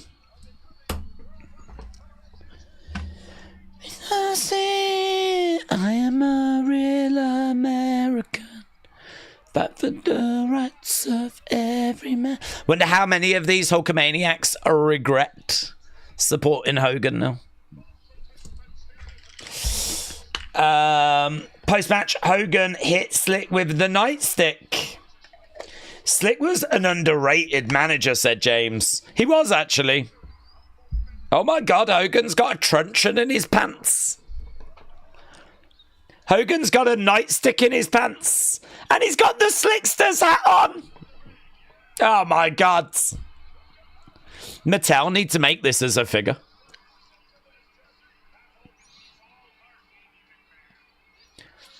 Is that a beret?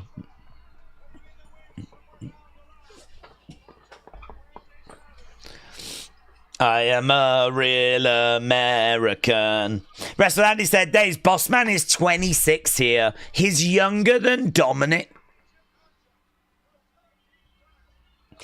Could you imagine if we had Bossman in the modern day and he's younger, he's 26? You'd be like, oh my God, he's going to be such a big star. Look at the size of him. He can work as well. And he can talk. He's got a good gimmick.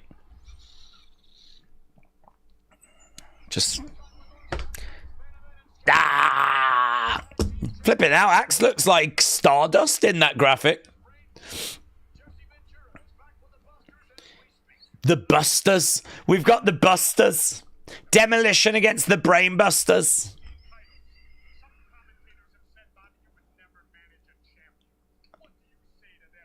Tessa's dad. And Arn Anderson.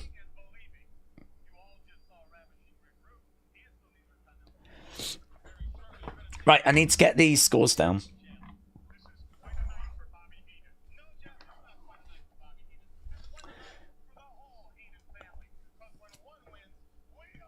When one wins, we all win.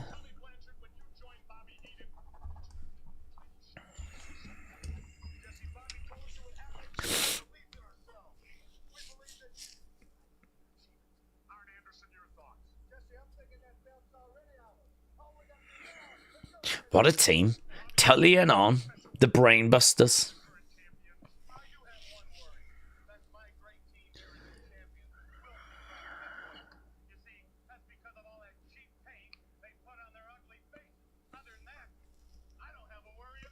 This could be really good, you know.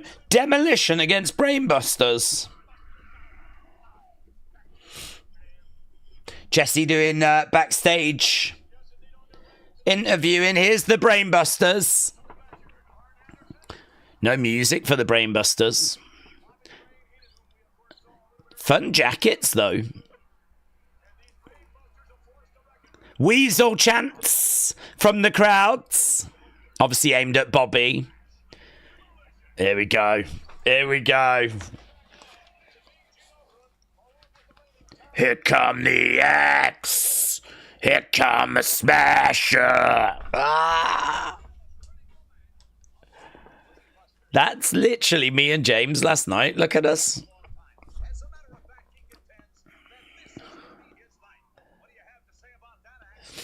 Mean June. We need to get these guys back at Saturday night's main event. Oh, imagine if they're there next weekend. They are under Legends deals. Imagine that. Imagine if next weekend we get Demolition.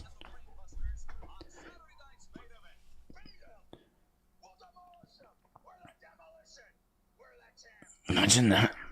Imagine they get an entrance and we play the music and out they come and oh god.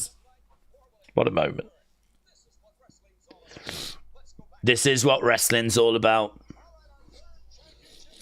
Dun dun dun dun.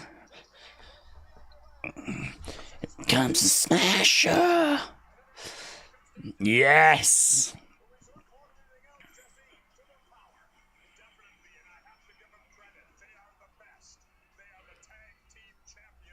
Dun dun dun dun dun. Demolition. Yeah, Zoom Station rocking out. What's even crazier is Arn Anderson is 31 here. He's the same age as Ilya Dragunov. They did. They just looked older. Life was harder.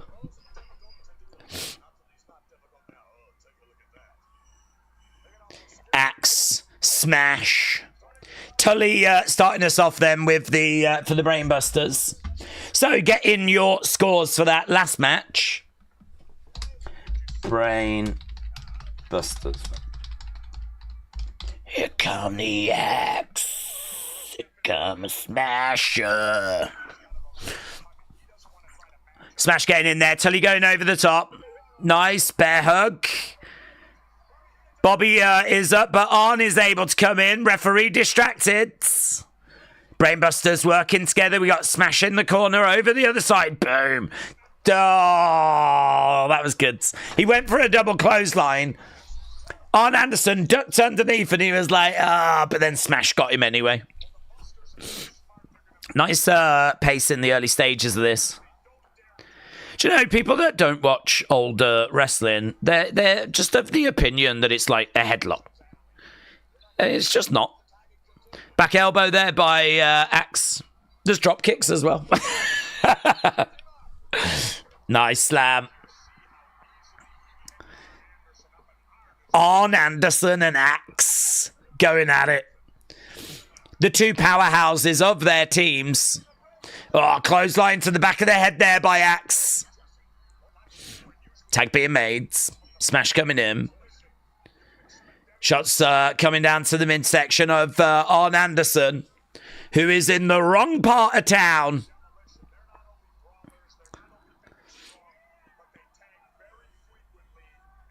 Yeah, that's good by Jesse. Jesse's saying how frequent the tags are with Demolition.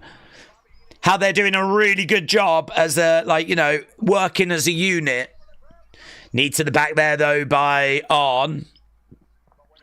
Looking for a slightly delayed vertical suplex, but Smash just gets up. Kick coming into the midsection. Scoops him up. Boom! Down goes Arn. Tully in. Picks him up. Tully up in the air. He goes down. Scooped up. Bang! Power slam. He goes to the outside. I miss managers in wrestling so much, said Jennifer. There are nowhere near enough managers these days. Bobby the Brain was a great manager and commentator, said Corey. I mean, the greatest. Just the greatest. He is the first person, if you're going to talk managers, or I don't know if it's the first one for commentators, but off-screen personalities. Who's the best off-screen personality? Bobby might be the first that I'm chiseling into Mount Rushmore. Heyman would not be far behind, but I'm doing Bobby first. And it's hard to not put Gorilla on there, isn't it, as well?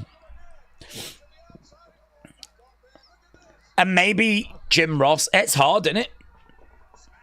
Non-wrestlers. Bobby, Heyman, JR. Oh, Bobby goes, that's hard to not do Michael Cole, actually.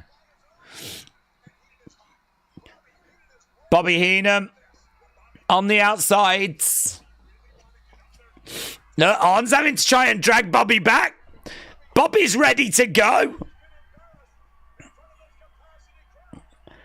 The Brainbusters are trying to hold Bobby back.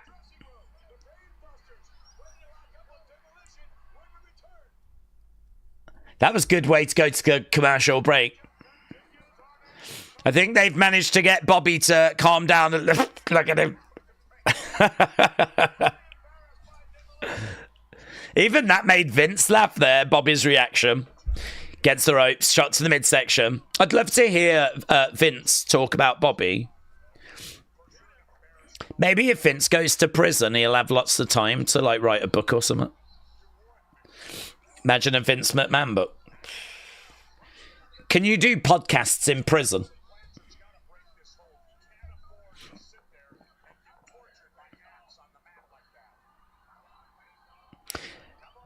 Come on, Weasel! Axe screaming over at Bobby. In comes Smash. Frankie said, I love all the gold in the 80s and the modern jewellery looks cheap. Yeah, Bobby was a bit blinged out there, wasn't he? Axe coming in. Referee stopping him. Oh, lovely. Just a lovely little kick to the back of the leg there by Arn. So simple, but it absolutely did what he wanted it to do. That was a brilliant move. That is the frustrating thing I find with modern wrestling is that you'll see them do all these flips, but then that final move is just, there's nothing there. Here, you just had Arn Anderson come in, just throw one very precise kick to the back of the knee and Smash his leg just buckled. Makes sense. Completely changed the momentum. And there was just absolutely no need for like a million flips before doing it. Against the ropes goes Smash go. Spine buster there by Arn. Spine buster. Down goes Smash. Axe trying to find a way in to make the save, but Smash kicks out. Arn Anderson coming over. We got Arn and Smash in the ring right now. I'm quite surprised at the amount of time they've given this match. Kick coming in there by Tully. What's this? What's Tully doing? Going over. Little bit of a taunt there by Tully. Elbow to the back. And again.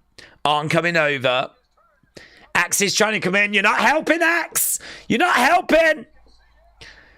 Distracting the Revenant. A little strut going over. Comes back over. Tag being made. You can really see the Flair influences. Snap mat over.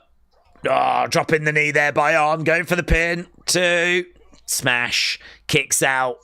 It was a little bit laboured though.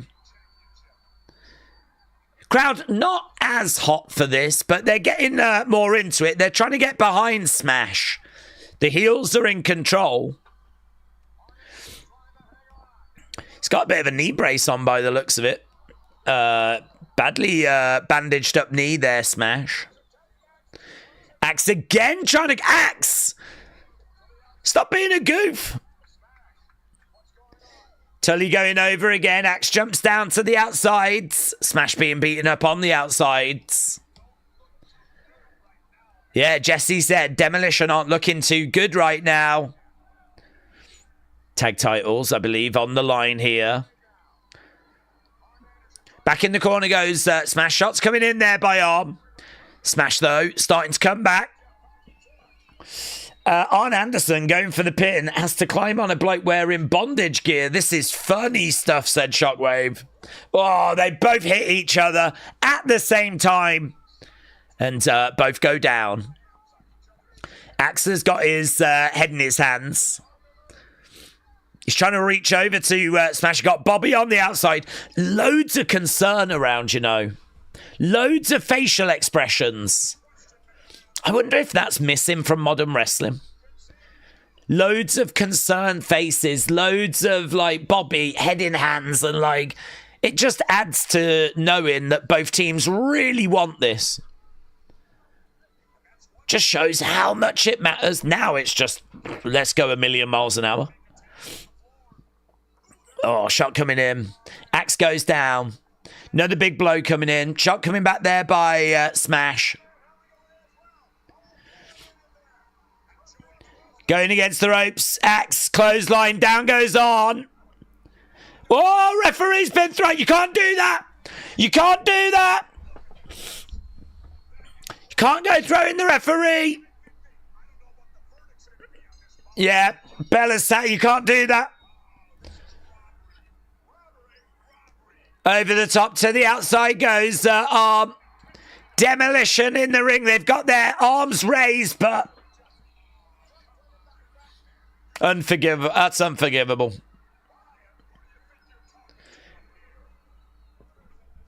It's going to be Brainbusters, but it's Brainbusters by DQ. Brainbusters win the match by disqualification, but they're not going to get the belts. Bobby's trying to get out of there because Demolition are brawling with the Brainbusters. Wow, that cage match you have just said was a great match. You scored that cage match as a great match. Let's get the score for the tag match. You said that was great, 62%, that cage match. You really enjoyed it. I enjoyed it as well.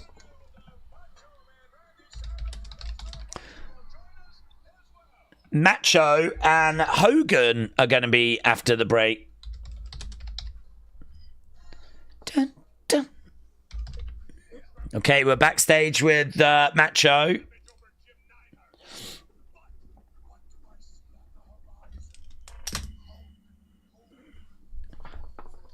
No more hiding, says Macho.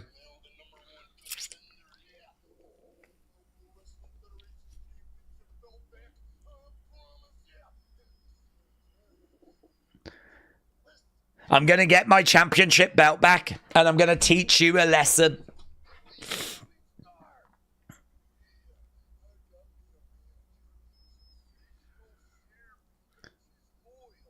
It is interesting because Macho and Hogan were quite close in regards to, like, who could win between them. And so, watching in this time period, you would be thinking, like, is Sherry going to just give Macho that edge? Oh, yeah. Oh, no, said Vince. Okay, Boris Zhukov is in the ring. Super, well, dream match. Dream match. Super fly. Well, there's just bad people everywhere on this show, isn't there? Here's someone we don't ever talk about. He was so big back in the day, though, wasn't he? Super fly.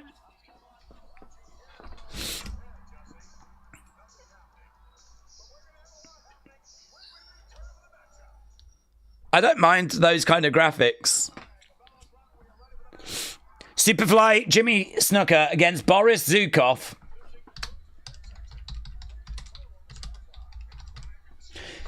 The placement of this is so weird, isn't it? Like, the fact we've done the cage match already and now here we are with this, it's weird. Jimmy Superfly Snuka looking over at Boris. Ventura interviewed Savage and Sherry, basically the same promo as before. Superfly was my guy before we knew, said Zoom Station. Before we knew.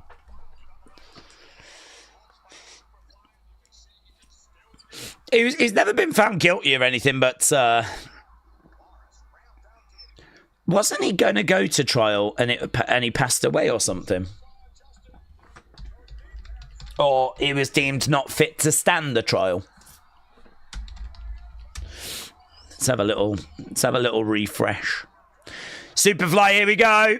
People love this. Superfly, really good. Ah, and it's over anyway. There we go. We didn't have to worry about that too long.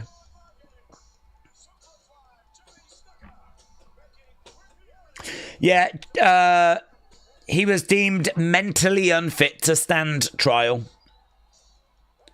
Ba, ba, ba, ba, ba, ba. But there we go. I mean, damn, Daze, that was just between me and you in the video camera. Just how I like it. Okay, we're backstage with Hogan. 61, 23, 10, and 4. Okay, so Demolition, Brainbusters, good 96.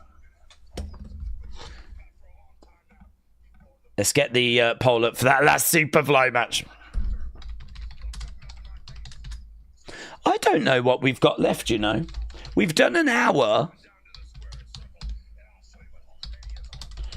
I wish there was like a big main event coming up, but... He's talking about no holds barred.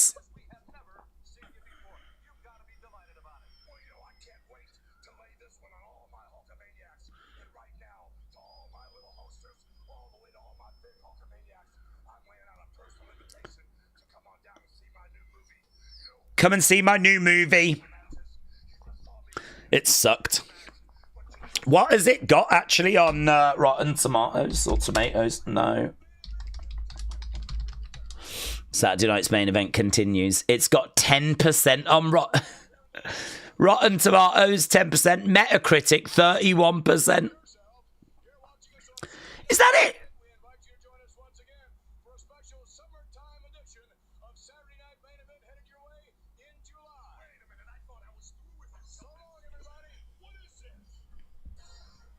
Is that it?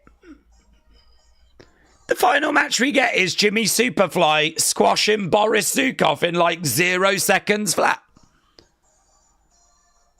That is a bonkers show, isn't it?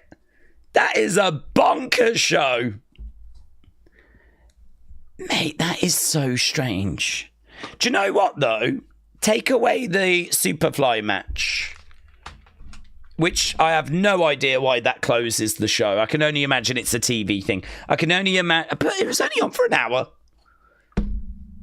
How does it make any sense to put the big match in the middle of the show when you're only on for an hour? If you was on for 2 hours, I could maybe understand. Obviously, there are commercials that we've skipped out on, but we haven't skipped an hour of commercials. This thing probably ran for what do we reckon, 115? Something like that, 120. We've probably missed 15, 20 minutes of commercials. So it ain't gone on that long. So why would you put Hogan in the middle of the show? Does not make sense. There was 2 matches before, 2 matches after. Hacksaw against Ravishing Rick Rude, you lot said was good 97. Macho Man against Jim Neidhart, you said was good 96. Hogan against Big Boss Man, you said was great 62. You really enjoyed that. I enjoyed that. Demolition against the Brainbusters, good 96. And then honestly, it doesn't really matter what Superfly comes out as because that match was so short. Doesn't really make any difference whatsoever, does it? It doesn't really make any difference whatsoever. So it's just bonkers. It's just bonkers. But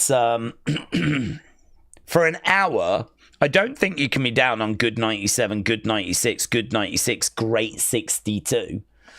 So what would you score it out of 10? What would you score it out of 10? I think, I feel like I'm 6, 7, 5, something like that. 6, 7, 5. I think there's not really a title change or anything. There's some nice moments in the matches. I think Macho and Sherry look really good together. I think the cage match is obviously the best match. That superplex was awesome. Bit of blood from Big Boss Man as well. But yeah, I mean, there wasn't really... Zeus came down, I suppose. I'm trying to think what you would have... If you'd have watched that now, if that had been this year, what would be your talking points after? I suppose Zeus being there and like beating down Hogan, like that definitely points towards where we're going. None of the matches, apart from that last match, which was super quick, like were bad or anything. I mean, they were more than acceptable, with the cage match being really good. So I'm thinking like maybe 6, 7, 5, something like that. 7, maybe something like that. I don't know. David said that was amazing. That was amazing. Positively Hostile gives it a 7. Corey gives it a 7. Black Mandalorian gives it a 6. Dr. Luchalala said 6.5. Travis with a 7.5. Travis really enjoyed it. Phantom 67 said 6.3. Corey said, did you have sausage today? Do you know, I didn't actually. I was up really, like, I was up until about 2 o'clock, just after early afternoon. There's loads going on at the moment. My dad's trying to retire, and the other day I had to go to the storage unit and I had to do like a load of stuff there because he's got all these boxes coming, and like we need to try and get them into the storage unit. So there's just stuff like that that's happening at the moment. My dad is really hopeful he's going to retire next week. It was meant to be 2 weeks ago and it never happened, but they're just waiting on like a deal to get done. And then he's hoping to call it that quits, and that'll be huge.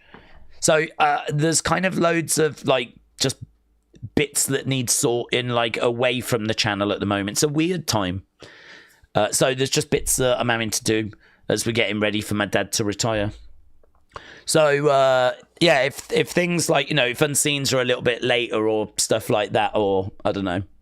I don't seem like I'm quite as active on the channel. I mean, I am. I'm doing streams. I'm doing Unseens. But there is like... my dad retiring is a massive thing. So, because he runs a hotel. He doesn't own it. He runs it. And they're trying to sell the hotel. So if that hotel gets sold, there's so much stuff my dad has to do. Loads of paperwork and stuff that needs sorting. So... my brother actually drove up and got all this paperwork. We were trying to get it into the storage unit the other day. So, do you know what I mean? The stuff like that that's going on. So, yeah, he's hopeful that that hotel will sell next week and then he'll be retired. That will be quite big for the channel, because then there's lots of things which I don't get a chance to do, which I might be able to get him to do, like merch. Because once he's retired... I can just say to him, listen, can you look into some shirts or hats for me? Because I just don't get a chance to do it. And if he's retired, he might be able to do that for me. So it could actually have a big repercussion for the channel, with us being able to get some stuff done that I've not been able to get done before. My dad could maybe look into it for me. So, I mean, at the moment, he runs a hotel, so he's pretty switched on. Like, you know what I mean? He knows what he's doing. So, yeah, that could be interesting. So I didn't get a chance that, like, there's bits that need doing, and I didn't get a chance to go to bed till like about 2 o'clock. And then when I got up, I didn't get a chance to have any dinner. I haven't eaten yet. I got up, I tried to catch up with a few notifications. I wanted to make sure I knew what had happened today so that we could talk about whatever, right? But nothing has really happened. So there hasn't really, I haven't missed out on anything. And so, yeah, I'm going to wrap this stream up. So, to be honest with you, I'm not totally down on the fact this show is only an hour long, because my plan now is to go and get some food, try and catch up a bit more with the day, get an Unseen done, And then I got, a few other bits and bobs that need sorting, but I need to try and get some members games sorted. I need to get things set up for next weekend. It's just, it's just absolutely non-stop. Constantly doing stuff at the moment, which is good. It's good to be busy, isn't it? It's good to be busy. So, unfortunately, I did not get a sausage. I did not get anything at all. And I'll probably end up having some sort of microwave meal now. They do these microwave meals which are really high in protein, and they're quite nice actually, and you get quite a bit of food in them. So normally with these like microwave meals you don't get loads of foods, but they do these microwave meals where you get a fair bit of food in there, and it's high in protein. And I think they're from a company called My Protein. They sell them in Iceland. Which is like a frozen food grocery store we have here in the UK, where everything's like in freezers, hence why it's called Iceland. And yeah, they're quite nice actually. I've just got a fridge full of them, so I keep having those. Blue Well Sonic, shout out to you, my friends. I'm a Villain said, I'm a graphic designer. I can do designs. I work for a apparel company if you need a resource. Well, I'm a Villain. Thank you, my friend. That's a bridge that I'll look to cross in the near future. I think that, honestly, there's quite a few things that I've kind of mentally thought to myself, oh, my dad can sort that. My dad can sort that. I mean, for example, I've got like loads of figures in the storage unit, and there's loads of stuff that needs sorting in that regard. So I'm just sort of like, it'd be good to go through that. I think I need to downsize my collection a little bit now. Because if I am going to get my own place, which I'm hoping, next couple of years, then I just don't need all these figures in boxes and all that sort of stuff. So like I might get my dad to have a look at that. Merch is just an example where I could get my dad to look into that. So I've got like a few little bits and bobs that he can do when he retires. But to be honest with you, this hotel, they've been trying to sell it since August last year. There's been about 3 buyers that have got really close to buying it, and then for whatever reason, the deal has fallen apart. This guy was meant to finalize this deal, I think it was about a month ago. Then there was a problem with the money, and he was like, I can get it sorted. There's just a few more questions. Then they were meant to get it done 2 weeks ago. For some reason, it didn't. And then it was meant to be last week. For some reason, it didn't. Then there was a few more questions, and now it's going to be Monday, and I'll bet you anything it's not. And then it'll be Wednesday, and then I'll bet you anything it's not. And it's just, this is how it's been going. Trying to sell, imagine trying to sell a house, how hard that is. Trying to sell a flipping hotel is, and it's not a small hotel. It's, I think it's on the market for 2.6 million. So it's not like a little bed and breakfast thing. Like it's a proper decent sized hotel. My dad doesn't own it. He just runs it. They used to, there was a small company. They had about 3 or 4, and my dad was like an area manager. So he would go in and work with all the managers in these hotels and, try and maximize the revenue and everything. But they've kind of sold the others, and they've just got this one left. So as soon as this one sells, that's it. My dad's done. And he's all right with it. He's of retirement age, so he's all right with it. It's not like he doesn't want to retire or anything. In fact, he's been ready to pack it in for about 2 years. He said if it wasn't for how well he's been treated by the family that own the hotels, he would probably just walk out. He's really done. Mentally, he's done. Physically, he's done. He's a wreck. He's like me, like father, like son. So, yeah, there's no plans or anything at the moment, but that's all on the horizon. We could get some official Wrestling Daze channel hotel, said Corey. What's next for Saturday night's main events? Do we know? Well, next week is going to be this year's, isn't it? Sadly, there's really not much gap. I think what the WWE Vault tried to do is they try to put on shows connected with forthcoming shows. So all the way in the build towards WrestleMania, each Sunday we were having WrestleManias. We got to watch WrestleMania 9, which was really lovely. That was the first WrestleMania I ever saw. And so it was really lovely to go back and watch that. So we watched WrestleMania 9. I think we also did WrestleMania 24. I remember doing 24. We did 24. I think there might have been another as well. 3. We did 3 with Andre. So we did 3. So we did a few in the build to WrestleMania. We managed to get one Backlash in before Backlash. That was 2008. So we managed to do a Backlash. And then, obviously, we've been able to get one Saturday night's main event in because next weekend is this year's Saturday night's main event. After that, our attention will turn to Money in the Bank. So I would imagine that in a few weeks' time, you'll start getting a couple of Money in the Banks. But I don't think we've got much of a gap between Saturday night's main event and Money in the Bank. So you might get one Money in the Bank, retro Money in the Bank, and then it will be this year's Money in the Bank. And then I'm not sure what's after that, to be honest. I haven't quite got the timetable in my mind. But, I'm sure we'll get some SummerSlams in. But I really like it. I like that they do this because I get asked quite a bit for can we do a retro watch-along? And my answer has always been, well, whenever we do them, it's just sort of hard for people to find the time to do it. And plus also you've got to go on the network, you've got to tune in, sync. If you jump in the stream and we're an hour and 12 minutes in, you need to know exactly where we are so that you can find the show. It requires work. It requires people to do work. And if you've been at work all day, the last thing you want to do is kind of faff around with that.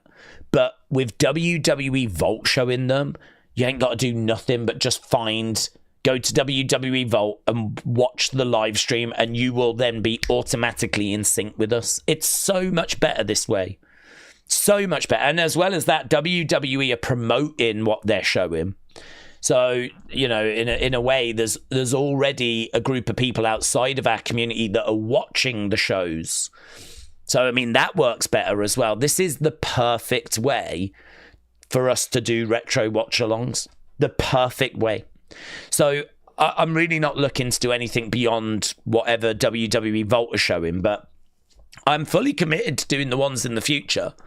I really enjoyed watching that. And, it gives us a chance to look back at... I couldn't tell you the last time I saw that show. I couldn't remember what was happening in that show. I will have seen it because when we first get the network, I just binge. I binge hard. I just really dig into so much stuff when we first get the network. But, unfortunately, I've not done that for quite a while, so... I couldn't remember this, but it was great to go back and rewatch. I certainly remember Zeus doing that because that was when they face at SummerSlam, that's in the video package. Zeus with his arms folded. That makes it to the little video package. But a lot of stuff there I've probably only ever seen once before. There's a lot of stuff there, though, that you don't need to see multiple times. How many times do you need to see Macho Man versus Jim Neidhart? It's a perfectly fine match, but it's one of those that you see it and you move on, isn't it? Same with Hacksaw against Ravishing Rick Rude. You watch it, you move on. So a bit of a throwaway show, but honestly fun. I really enjoyed it. And we'll be back for the future ones as well. A. Jobson said people didn't start getting the internet until the mid-90s. We didn't get it until 98. I think 98 is the first year we get it.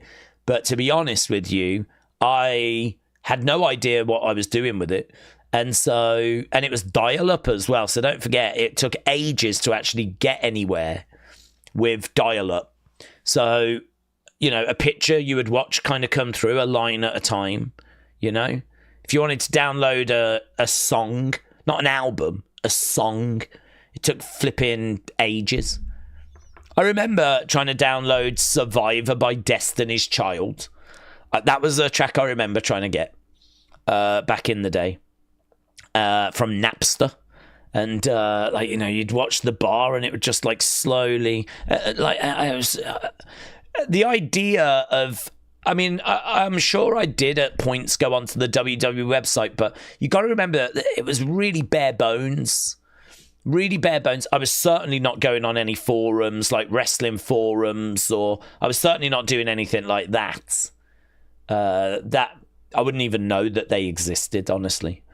I didn't know anything about the Wrestling Observer or, you know, anything like this. I think when I first got the internet, I was quite young. And so, you know, you go to like the BBC website, yeah? The British Broadcasting one, not the penis one. And so, you know, you'd go there, you'd go to WWE.com. I probably had a look at like Man United's website, Napster I'd heard about. And I'm trying to think where else I would have gone. Ask Jeeves. And really, I probably would have just been asking Jeeves loads of questions to see what responses come back, you know. It's kind of like the first time you see a search engine and you just put loads of questions in. I mean, and, you know, Yahoo. And that would have been it, really. There was no social media. There was no Facebook or Twitter or anything. So there was nowhere like that to go. Facebook would eventually come in, but it wasn't around when I was first using the internet. So I'm not getting to watch videos and I'm not learning a great deal. I did not sit down and really Google search wrestling, to be honest. I can't remember doing much of that. I think, you know, you're just trying it out, really. To be honest, I just downloaded a load of music. That's what I used the internet for in the early stages. And then, of course, you know, you start to dig into it a little bit more, and from there, you know. And of course, when it comes onto phones, that's huge. That's huge. And then, of course, YouTube comes along. That's a game changer. And, you know, Facebook or MySpace, that was I don't know what social media was around before MySpace. MySpace is the first I ever used. I'm sure there was something before MySpace, but do you know, I wonder if there's a history about social media. If there's a history of social media YouTube video, I bet that's quite interesting. Like, when was the very first social media? What was it? How late into that process did MySpace come along? From MySpace, after that was Facebook. After Facebook was Twitter. And we haven't really moved on from Twitter. I know Blue Sky's around and they tried Threads, but Twitter's still king, isn't it? Well, Facebook might be king, I'm not sure. But that was my journey. My journey was going from MySpace to Facebook to Twitter, and my favourite by far was MySpace. With MySpace, you could, on your profile, you could have a song. Any song you wanted, you could have it playing. Whenever anyone clicked on your page, the song would automatically play. You could obviously turn the sound off, but if you didn't want that. But it was kind of interesting because it was a great way of showcasing a song you was listening to or something that was sort of representing your mood. I thought that was quite good. It would get annoying, I could understand in the modern day, but again, maybe if it was on silent and you press play if you want to hear it, that could be kind of good. Do you know what I mean? You could go to like Nikki Cross's profile, press play and see what song she's highlighting at the moment. Plus also it's a good way of sending like subliminal messages, isn't it?